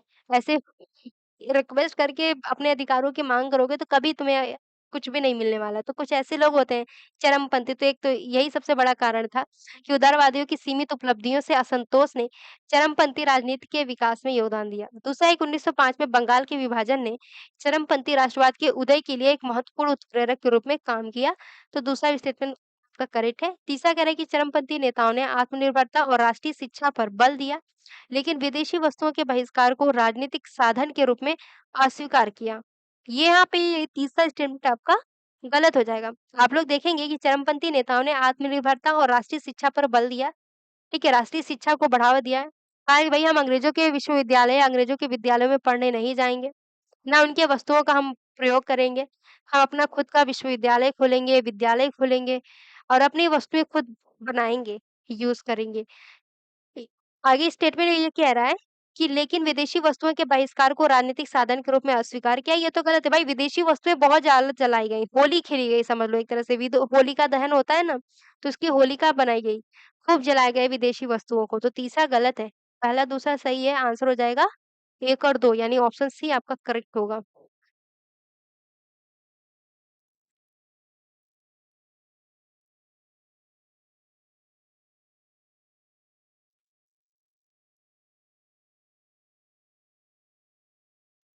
बस ये पेज ओपन हो गया, अब मैं कुछ अपना एडवर्टाइज़मेंट कर लेती हूँ दोस्तों। जो आपकी हेल्प के लिए है, ठीक है? दोस्तों अगर आप लोग बहुत डिटेल में पढ़ना चाहते हो, पूरे यूपीएससी के सिलेबस को बेहतरीन तरीके से पढ़ना चाहते हो, तो आप हमारे 5th फाउंडेशन बैच को जॉइन कर सकते हो, जिसकी फ़ी ₹1989 है। अब ये ₹1989 दे करके आपको बिल्कुल शॉक्ड महसूस होगा कि अरे! इतना कम फ़ी है। हाँ, ये इतना कम फ़ी है। पूरे सिलेबस को आपको कवर कराया जाएगा सिर्फ़ इतने ही कम फ़ी में।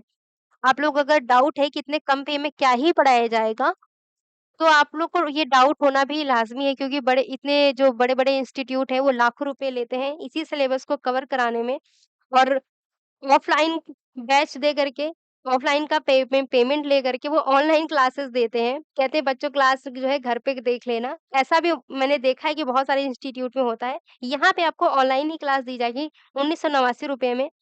सच बोल कर के कि ₹1989 में आपको इतना ही पेमेंट करना है और आपको लग रहा है डाउट लग रहा है कि पता नहीं कैसा पढ़ाया जाता होगा, तो आप यूट्यूब पे बहुत सारी डेमो क्लासेस पड़ी हुई हैं।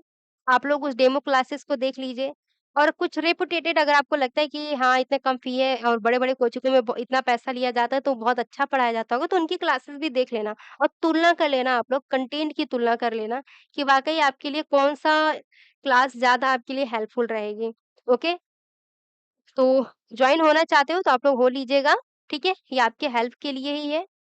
अदरवाइज़ आप आंसर्स लिखना चाहते हो और आप चाहते हो कि आप प्रॉपर आप जो आंसर लिख रहे हो, उसको कोई चेक करे, उस पर आपको कोई फीडबैक दे, तो आप ₹200 प्रति माह के हिसाब से या ₹1499 टोटल इसकी फ़ी है। आप इसको जॉइन कर सकते हो, इस उत्तर लेखन अभ्यास को। यहाँ पे डेली आंसर क्वेश्चन्स आपको दिए जाते हैं। और आप लोग डेली आप क्वेश्चंस का आंसर्स लिख के हमें भेज सकते हो। हमारी टीम द्वारा प्रॉपर इस पे बहुत मेहनत किया जा रहा है। बहुत बच्चे हैं जो आंसर लिख कर के डेली दे रहे हैं, इसका फीडबैक भी दिया जाता है। कैसे आपको जॉइन होना है, कैसे आपको आंसर्स लिख कर भेजना है, ये सब कुछ इस वीडियो के थ्रू बताया जा रहा है। ठीक है? और इसके लिए दूसरा ऑप्शन भी हम लोग टेलीग्राम पे भी कर रहे हैं क्योंकि बच्चे बहुत डिमांड कर रहे हैं। तो इसलिए हम लोग टेलीग्राम पर भी ये जल्द ही ये प्रोग्राम लॉन्च करने वाले हैं। तो वहाँ पे भी आप क्या करिए कि टेलीग्राम पर भी जुड़ करके आप हमारे आप क्वेश्चंस को अपना आंसर्स लिख करके भेज सकते हैं हमें। प्रॉपर यहाँ पे भी फीडबैक दी जाएगी। ठीक है? इसके साथ ही अगर आप सीसेट पढ़ना चाहते हो क्योंकि भाई यूपीएससी का सीसेट बहुत भयानक होता है। उसका क्वेश्चन इतना आसान नहीं है। आप लोग ये सोच रहे होंगे कि सिर्फ़ हम कॉम्प्रिहेंसिव करके आंसर कर ले जाएँगे और 2, 4, 5 क्वेश्चन मैथ रीज़निंग का कर लेंगे। तो यकीन मानिए आप अभी किसी भी ईयर का पेपर उठाइए, 2 घंटे बैठ कर के ये सोच कर के कि आप एग्ज़ाम हॉल में बैठे हैं और आप क्वेश्चन कर रहे हैं, ईमानदारी से आप करिए और देखिए कि आप कर पाते हैं, नहीं कर पाते हैं। तो देखिएगा आपको बहुत सारी मुश्किलात आएँगे और ख़ास करके एग्ज़ाम हॉल में क्या होता है कि आप 2 घंटे आप जीएस का पेपर देते हो, उसके पहले ही 1 डेढ़ घंटे आप एग्ज़ाम सेंटर के बाहर बैठे होते हो। फिर 2-3 घंटे बाहर जीएस का फर्स्ट पेपर देने के बाद जब आप सेकंड पेपर देना होता है, तो इतना समय गैप होता है, इतनी गर्मी होती है कि दिमाग, शरीर सब थक जाता है। फिर आप सीसैट भी देने के लिए बैठते हो। तो बहुत सारी चीज़ें होती हैं जो वहाँ पे मायने रखती हैं।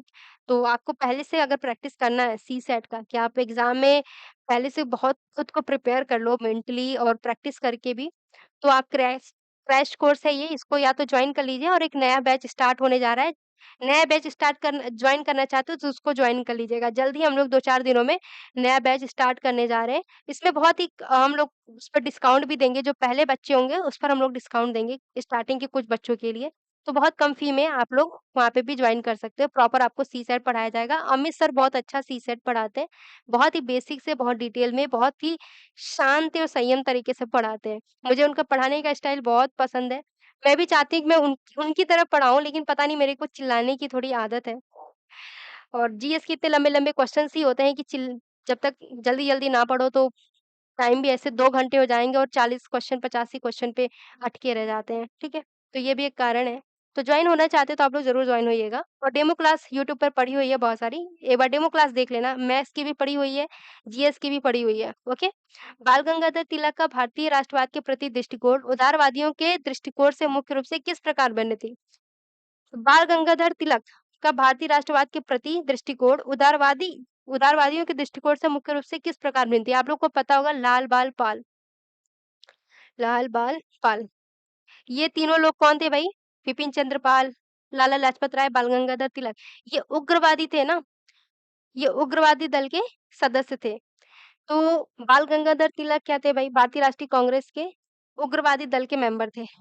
तो इनका उदारवादियों के दृष्टिकोण से मुख्य रूप से किस तरह से भिन्न थे? उदारवादियों से किस तरह से अलग थे? ये आपको आंसर बताना है। तो ऑप्शन ए कह रहा है कि स्वराज प्राप्त करने के साधन के रूप में स्वदेशी, बहिष्कार, राष्ट्रीय शिक्षा और निष्क्रिय प्रतिरोध की उनकी वकालत। तो ऑप्शन ए आपका सही है। ओके? स्वराज प्राप्त करने के साधन के रूप में इन्होंने स्वदेशी, बहिष्कार और राष्ट्रीय शिक्षा और निष्क्रिय प्रतिरोध की इन्होंने वकालत की। लेकिन उदारवादियों ने तो ये नहीं किया था। उदारवादी तो रिक्वेस्ट करते रहते थे। संवैधानिक तरीके से अपनी माँगों को रखते थे, तो ये अंतर था, ठीक है? उदारवादियों और उग्रवादियों में। अगला क्वेश्चन देखिए, 1 मिनट। 1905 के बंगाल विभाजन के संबंध में निम्नलिखित कथनों पर विचार कीजिए। पहला कथन कह रहा है कि लॉर्ड कर्ज़न ने बंगाल के विभाजन को इस आधार पर उचित ठहराया कि बंगाल प्रेसिडेंसी प्रशासनिक दृष्टि से अत्यधिक बड़ी हो चुकी थी। तो पहला स्टेटमेंट सही है। भाई इनका वैसे तो बंगाल का विभाजन करने का रीज़न तो कुछ और था, लेकिन ये दिखाना कुछ और चाहते थे। ये तो कह ये इनका मानना ये था कि भाई ये लोगों को ये कह कर के बंगाल का विभाजन कराएँ कि भाई बंगाल प्रेसिडेंसी प्रशासनिक दृष्टि से बहुत बड़ी हो चुकी थी, यहाँ पे जनसंख्या बहुत ज़्यादा थी, तो इस उनका पूरा एक तरह से प्रशासनिक तौर पे उनको एक ढाँचे में लाना मुश्किल था।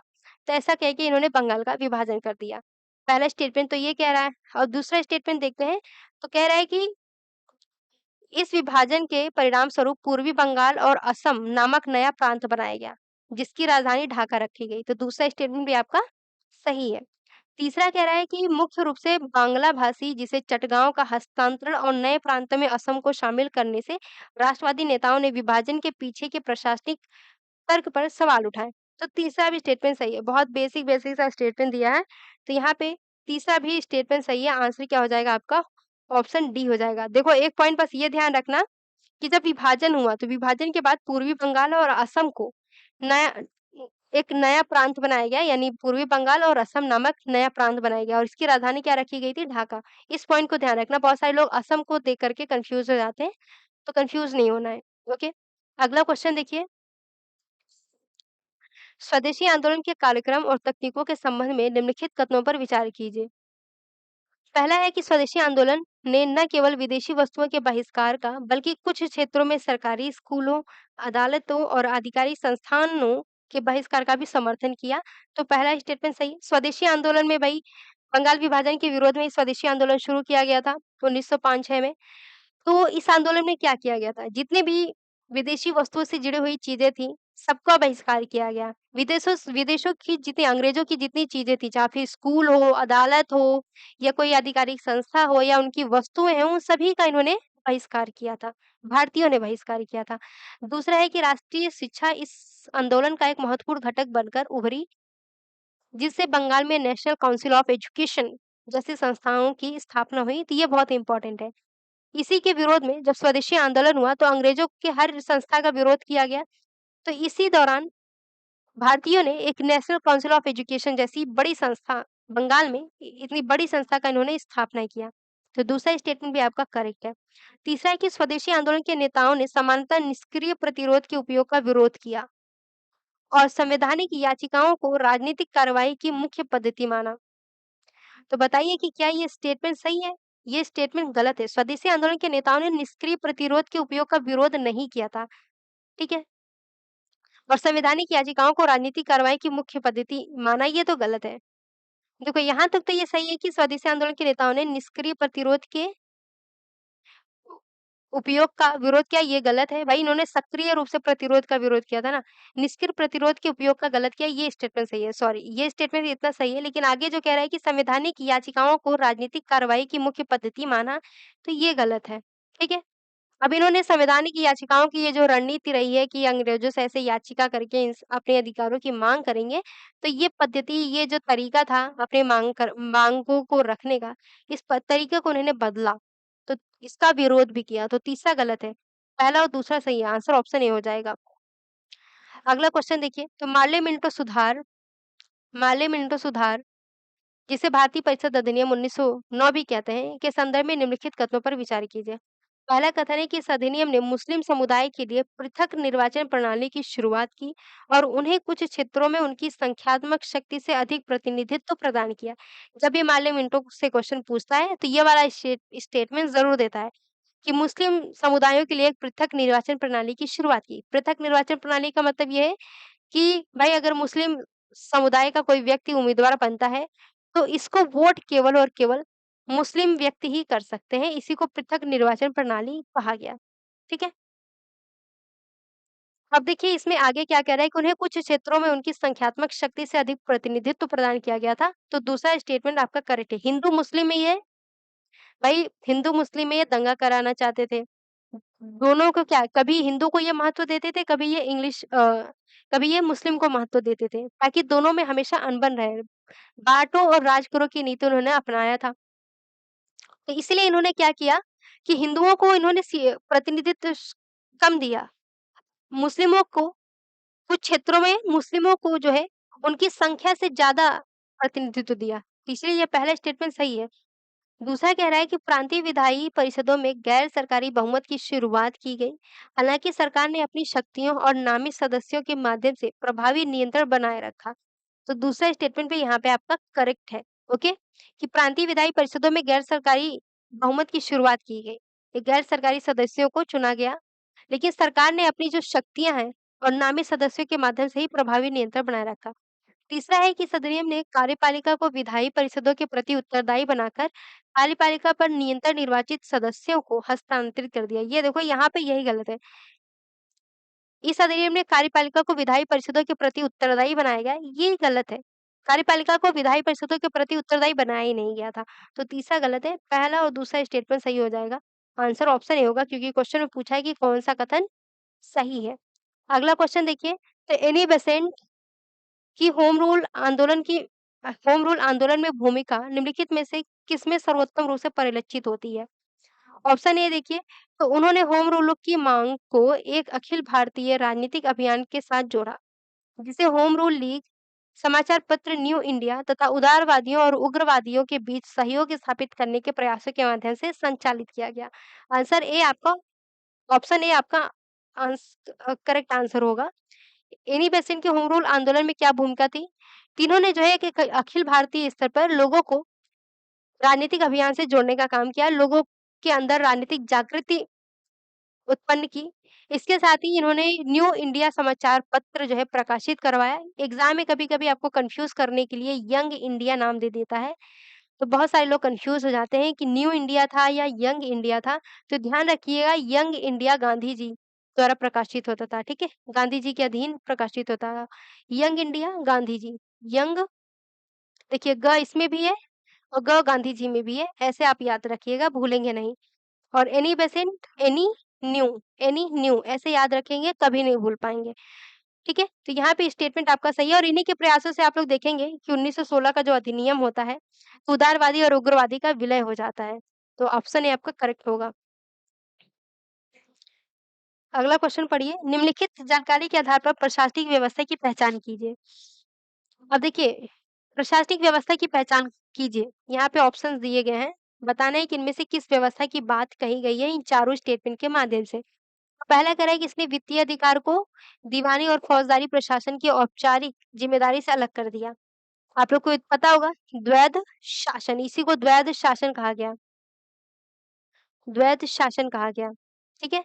जहाँ पे दीवानी अधिकार किसी और को दीवानी और फौजदारी अधिकार किसी और को और जो धन वसूलने वाला काम था, वो किसी और को दिया गया था। दीवानी और फौजदारी प्रशासन की औपचारिक जिम्मेदारी से अलग कर दिया गया था। आगे कह रहा है कि इसने कंपनी को उप नाज़िम की निगरानी के अधिकार के माध्यम से निज़ामत पर प्रभावी नियंत्रण स्थापित करने में सक्षम बनाया। तीसरा कह रहा है कि इसने मुगल सम्राट को वार्षिक खीराज प्राप्त करने की अनुमति दी, जिसकी कंपनी ने बंगाल के प्रमुख राजस्व पर नियंत्रण बनाए रखा। चौथा है इसने इसे प्रत्यक्ष प्रशासन का भार उठाए बिना राजनीतिक नियंत्रण सुनिश्चित करने के लिए तैयार किया गया था। तो ये किस व्यवस्था के बारे में बात कर रहा है? तो बंगाल में द्वैध शासन प्रणाली की बात कर रहा है, जिसमें दीवानी अधिकार किसी और को सौंपा गया था और फौजदारी अधिकार किसी और को सौंपा गया था, ठीक है? यानी कि काम को 2 तरह से बाँट दिया गया था, एक तो पैसा वसूलने वाला काम, पैसा वसूलने वाला, लगान वसूलने वाला, कमाई करने वाला जो अधिकार था, वो अंग्रेजों ने ले लिया था अपने अधीन और जो ज़िम्मेदारी वाला काम था, निज़ामत वाला अधिकार यानी समाज में क्षेत्र में जो है शासन व्यवस्था बनाए रखने का काम, लोगों को दंडित करने का काम, वो शासकों को दिया गया था। इसी को बंगाल में द्वैध शासन प्रणाली कहा गया था। अगला क्वेश्चन देखिए, मुगल साम्राज्य के पतन के संबंध में निम्नलिखित कथनों पर विचार कीजिए। पहला कथन है कि मुगल राजशाही सत्ता को बनाए रखने के लिए जागीरदारों, जमींदारों, राजस्व मुक्त अनुदान प्राप्तकर्ताओं और स्थानीय सामाजिक समूहों के बीच संतुलन बनाए रखने में विफल रहा। तो पहला स्टेटमेंट आपका करेक्ट है। मुगल साम्राज्य के पतन में सबसे बड़ा कारण तो एक तो ये भी था, जागीरदारी प्रथा, जमींदारी और राजस्व मुक्त अनुदान प्राप्तकर्ताओं का सबसे बड़ा कारण ये था। क्योंकि भाई जैसे-जैसे समय बढ़ा, ये जो जागीरदार थे ये इन लोग अपना खुद का कंट्रोल चलाने लगे थे, ठीक है? तो यहाँ पे पहला स्टेटमेंट आपका करेक्ट है। दूसरा कह रहा है कि पंजाब में नदी मार्गीय और स्थलीय व्यापार में गिरावट ने इस क्षेत्र में आर्थिक कमजोरी और सामाजिक अशांति में योगदान दिया क्योंकि पंजाब में जो नदियाँ थी वो सूखने लगी थी। तो भाई अब नदियाँ सूख रही तो वहाँ से तो नदियों के माध्यम से व्यापार करना मुश्किल हो गया था। जब व्यापार में बाधा आई तो कहीं न कहीं वहाँ की जो आर्थिक स्थिति है वो कमजोर होगी ही। तो दूसरा स्टेटमेंट भी सही है। तीसरा कह रहा है कि मुगल साम्राज्य के विघटन की व्याख्या एक ऐसे एकल प्रशासनिक संकट द्वारा की जा सकती है जिसने सभी क्षेत्रों को समान रूप से प्रभावित किया। देखो मुगल साम्राज्य के पतन के बहुत सारे कारण थे, ठीक है? सभी जगह सभी क्षेत्रों को एक समान रूप से प्रभावित नहीं किया था भाई, सभी क्षेत्रों को अलग-अलग जगहों पे अलग-अलग कारण रहे थे, अलग-अलग तरह से प्रभावित किया था। तो ये तीसरा गलत है, पहला दूसरा सही है। यहाँ पे तीसरा गलत है, एलिमिनेट कर दीजिए, आंसर आपका अपने आप निकल के आ जाता। अगला क्वेश्चन पढ़िए। 18वीं शताब्दी में 18वीं शताब्दी के भारत में नए नगरीय केंद्रों का उदय मुख्य रूप से किस कारक के कारण हुआ था? तो 18वीं शताब्दी में भारत में नए नगरीय केंद्रों का उदय किस कारण से हुआ था? तो क्षेत्रीय अर्थव्यवस्थाओं का विस्तार और व्यापार एवं राजनीतिक शक्ति के नए केंद्रों के उदय के कारण हुआ था, जैसे लखनऊ, मुर्शिदाबाद, हैदरा, पूना, इंदौर, ठीक है? आगे देखिए, तो राजनीतिक अस्थिरता के बावजूद 18वीं शताब्दी के अंत में भारत में सामाजिक और सांस्कृतिक जीवन की निरंतरता में निम्नलिखित में से किन कारकों ने योगदान दिया था? तो राजनीतिक अस्थिरता के बावजूद 18वीं शताब्दी के अंत में भारत में सामाजिक और सांस्कृतिक जीवन की निरंतरता में किन कारकों ने योगदान दिया था? तो पहला स्टेटमेंट पढ़िए, क्षेत्रीय राज्यों के तहत मुगल प्रशासनिक और सांस्कृतिक परंपराओं की निरंतरता, जो कि पहला स्टेटमेंट आपका सही है। दूसरा, क्षेत्रीय राज्यों को क्षेत्रीय राज्यों का उदय जिन्होंने साहित्य, कला और शिक्षा को संरक्षण दिया। दूसरा भी सही है। तीसरा कह रहा है कि कई क्षेत्रीय राजनीतिक व्यवस्थाओं में निम्न जातियों की उन्नतशीलता और नए व्यक्तियों का उदय। तो तीसरा भी स्टेटमेंट सही है। चौथा कह रहा है कि 18वीं शताब्दी के अंत से पहले ब्रिटिश राजनीतिक और सांस्कृतिक प्रथाओं द्वारा स्वदेशी संस्थाओं का पूर्ण प्रतिस्थापन कर दिया। तो ये तो गलत है। देखो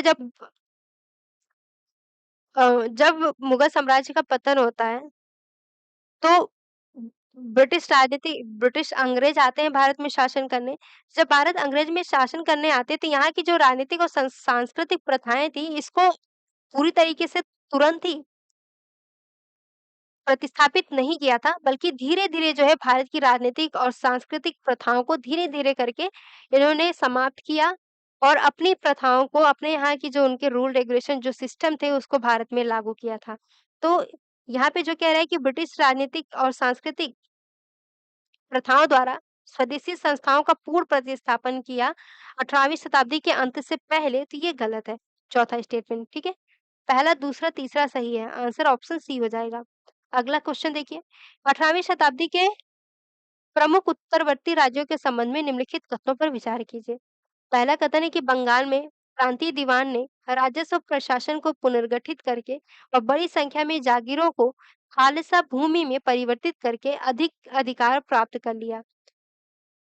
तो पहला स्टेटमेंट आपका करेक्ट है। बंगाल में प्रांतीय दीवान ने राजस्व प्रशासन को पुनर्गठित करके और बड़ी संख्या में जागीरों को खालसा भूमि परिवर्तित करके अधिक अधिकार प्राप्त कर लिए, ये सही है।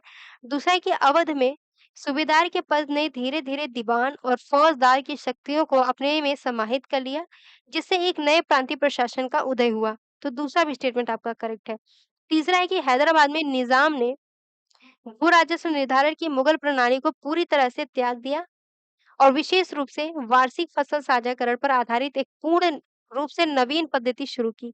तो ये गलत है। हैदराबाद में निज़ाम ने जो है भू राजस्व निर्धारण की जो मुगल प्रणाली थी उसी को फ़ॉलो किया था। इसमें कह रहा है कि पूरी तरह से त्याग दिया था मुगल प्रणाली की भू राजस्व निर्धारण नीति की, तो ये गलत है। तीसरा गलत है, पहला दूसरा सही होगा, आंसर ऑप्शन सी हो जाएगा। तीसरा एलिमिनेट कर दीजिए, आंसर अपने आप आ जाएगा। 38 क्वेश्चन नंबर पढ़िए। तो कौन-सा उपयुक्त अभिकथन का आधार है? ये क्वेश्चन पूछा हुआ है, ठीक है? तो इसमें दिया है कि हैदर अली और टीपू सुल्तान के नेतृत्व में मैसूर की सैन्य सफलता केवल युद्ध भूमि की विजय पर नहीं बल्कि उन सुविचारित प्रशासनिक और वित्तीय सुधारों पर भी आधारित थी, जिन्होंने राज्य की सैन्य क्षमता को सुदृढ़ किया। तो बताइए कि उपयुक्त अभिकथन का आधार है। इसमें कह रहा है कि पोलीगारों का दमन और उनकी राजनीतिक स्वायत्तता को कम करना, तो पहला सही है। दूसरा कह रहा है कि राजस्व संग्रह में मध्यस्थों की भूमिका को सीमित कर राज्य और किसानों के बीच सीधा संबंध स्थापित करना। क्योंकि यहाँ पे स्टेटमेंट में क्या कह रहा है कि सैन्य क्षमता को सुदृढ़ करना है। अगर सैन्य क्षमता को सुदृढ़ करना होगा, तो पोलीगारों का दमन किया और उनकी राजनीतिक स्वायत्तता को कम किया। क्योंकि अगर भाई आस-पास के लोग आपका विरोध कर रहे हैं, तो उनका क्या करेंगे आप लोग? दमन करेंगे। अपनी सैन्य क्षमता को अगर सुदृढ़ करना है तो क्या करेंगे? उनकी राजनीतिक स्वायत्तता को कमज़ोर करेंगे। दूसरा कि राजस्व संग्रह में मध्यस्थ की भूमिका को सीमित कर राज्य और किसानों के बीच सीधा संबंध स्थापित करेंगे। जब राज्य और किसानों के बीच सीधा संबंध स्थापित करेंगे, मध्यस्थों की भूमिका को खत्म करेंगे, तो इससे क्या होगा कि जो मध्यस्थ लोग होते हैं, जो बिचौलिए लोग होते हैं, क्या करते हैं? आधा पैसा अपने पास रख लेते हैं राजस्व वसूल करके। कुछ जो है राजा को देते हैं, तो ऐसे में क्या होता था कि राजा के खजाने में कम पैसा जाता था। तो ऐसे में यहाँ पे क्या है कि अगर अपनी सैन्य क्षमता को सुदृढ़ करना है तो उनके पास ज़्यादा धन-दौलत होनी चाहिए। इन्होंने क्या किया मध्यस्थों की भूमिका को कम कर दिया। तो ये कॉन्सेप्ट है, ठीक है? इसी बेसिस पे आपको कहेंगे कि हाँ, दूसरा आधार बन रहा है या नहीं बन रहा है। तो यहाँ पे मध्यस्थों की भूमिका कम किया, क्यों किया? ताकि इनके पास किसानों से डायरेक्ट इनके खजाने में पैसे जाए। मध्यस्थों को जो पैसा दी जाती थी, वो खत्म हो जाए। वो पैसा इनके हाथ में आए, जो मध्यस्थों को जाती थी, तो दूसरा भी सही है। तीसरा है कि सैनिकों को युद्ध की लूट पर निर्भर रहने देने की बजाय उन्हें नियमित वेतन देना। क्योंकि भाई युद्ध में लूटे गए धन पर ये निर्भर रहते थे। तो ऐसे में क्या था ये डिसिप्लिन में नहीं रह पाते थे मेन डिसिप्लिन में नहीं रह पाने की वजह से युद्ध-वुद्ध करना होता था तो वहाँ पे क्या होता था मुसीबत खड़ी हो जाती थी। तो इनको प्रॉपर वेतन देने दिया जाने लगा। जब प्रॉपर वेतन दिया जाने लगा तो ये डिसिप्लिन में आने लगे, ठीक है? तो यहाँ पे जवाबदेही बनने लगे। तो तीनों ही स्टेटमेंट करेक्ट होगा। यानी तीनों स्टेटमेंट जो है इसका इस अभिकथन का आधार बन रहा है। तो आंसर क्या हो जाएगा 1, 2 और 3 हो जाएगा। क्वेश्चंस बहुत लंबे हैं। पढ़ते-पढ़ते मेरा गला खराब हो जा रहा है। सारे क्वेश्चन दृष्टि वालों की पता नहीं मुझे एक यही आदत अच्छी नहीं लगती है। इतने लंबे-लंबे सारे क्वेश्चन्स बनाते हैं। ये नहीं कि कुछ क्वेश्चन्स हैं जैसे कि यूपीएससी में था, पूछा था भले ही इतने लंबे-लंबे कुछ क्वेश्चन्स थे, लेकिन कुछ शॉर्ट क्वेश्चन्स भी थे, ठीक है? कुछ वन लाइनर क्वेश्चन्स भी थे। लेकिन ये क्या करता है ना कि एक-एक पन्ना पे बस 4 ही 2-4 क्वेश्चन रखता है। चलो, कोई बात नहीं, अब दिया है तो पढ़ना ही पड़ेगा। मराठा परिसंघ और उसकी राजनीतिक संरचना के संबंध में निम्नलिखित में से कौन-सा कथन सही है? पहला है कि पेशवा का पद 1720 में बाजीराव प्रथम की नियुक्ति के बाद ही वंशानुगत हुआ था। बताइए कि क्या ये स्टेटमेंट सही है? तो पहला स्टेटमेंट करेक्ट है। दूसरा कह रहा है कि नागपुर के भोसले और बड़ौदा के गायकवाड़ ने औपचारिक रूप से संप्रभु राजाओं के बजाय सरंजामदारों का दर्जा प्राप्त किया था। तो दूसरा स्टेटमेंट भी सही है। ये सरंजामदार क्या थे? तो राजस्व और अनुदान धारक थे ये, ठीक है? राजस्व अनुदान धारक थे। तो यहाँ दोनों स्टेटमेंट सही है, आंसर ऑप्शन सी हो जाएगा। इस क्वेश्चन को पढ़िए 18वीं शताब्दी के दौरान पंजाब में सिख शक्ति का उदय राजनीतिक और सैन्य विकास के संयोजन द्वारा संभव हुआ था। निम्नलिखित में से कौन सा एक सर्वोत्तम रूप से स्पष्ट करता है कि मुगल प्रांतीय गवर्नरों या मराठों के बजाय सिखों ने अंततः पंजाब में एक स्वायत्त राज्य की स्थापना क्यों की? तो सिखों ने अंततः पंजाब में एक स्वायत्त राज्य की स्थापना क्यों की? सिखों ने मिसलों के माध्यम से शक्ति का विस्तार करने के लिए पंजाब में मुगल, अफ़गान और मराठा सत्ता के कमज़ोर होने का इन्होंने लाभ उठाया था। इसलिए इन्होंने एक स्वायत्त राज्य की स्थापना कर ली थी। इनको मौका मिल गया था। तो आंसर आपका ऑप्शन बी हो जाएगा। दोस्तों इस सेशन का ये हमारा लास्ट क्वेश्चन था। बाकी बचे हुए क्वेश्चन्स को हम लोग नेक्स्ट सेशन में फटाफट कंप्लीट करेंगे। तो दोस्तों वीडियो अच्छी लगे तो लाइक, शेयर एंड सब्सक्राइब ज़रूर करिएगा और मेरा गला भी अब जवाब दे दिया है। एकदम मैं नाना पाटेकर जैसी बन गई हूँ। अब मैं अगर अपने घर के सदस्यों से बात करूँगी फ़ोन पे तो शायद वो मेरी आवाज़ भी ना पहचान पाएँ, ऐसी मेरी स्थिति हो गई है। तो वीडियो अच्छी लगी तो लाइक, शेयर एंड सब्सक्राइब ज़रूर करिएगा और नेक्स्ट सेशन में हम लोग मिलते हैं। इसके बाद पीसीएस का टेस्ट पेपर भी हम लोग सॉल्व कर रहे हैं, यूपी पीसीएस का, दृष्टि आईएएस की, तो उसमें भी मिलते हैं। इसके साथ आप करंट अफ़ेयर पढ़ना चाहते हो पीसीएस के लिए या यूपीएससी के लिए तो आरजी सर द्वारा करंट अफ़ेयर भी पढ़ाया जा रहा है, तो आप लोग उनकी क्लास को भी जॉइन करिए और बीपीएससी अगर आप लोग दे रहे हो तो बीपीएससी की भी क्लास चल रही है, उसकी टेस्ट सीरीज़ भी सॉल्व कराया जा रहा है दृष्टि आईएएस का, सुबह 8 बजे, तो वहाँ पे भी आप जॉइन हो सकते हो। धन्यवाद और अपना केयर करें। Bye bye.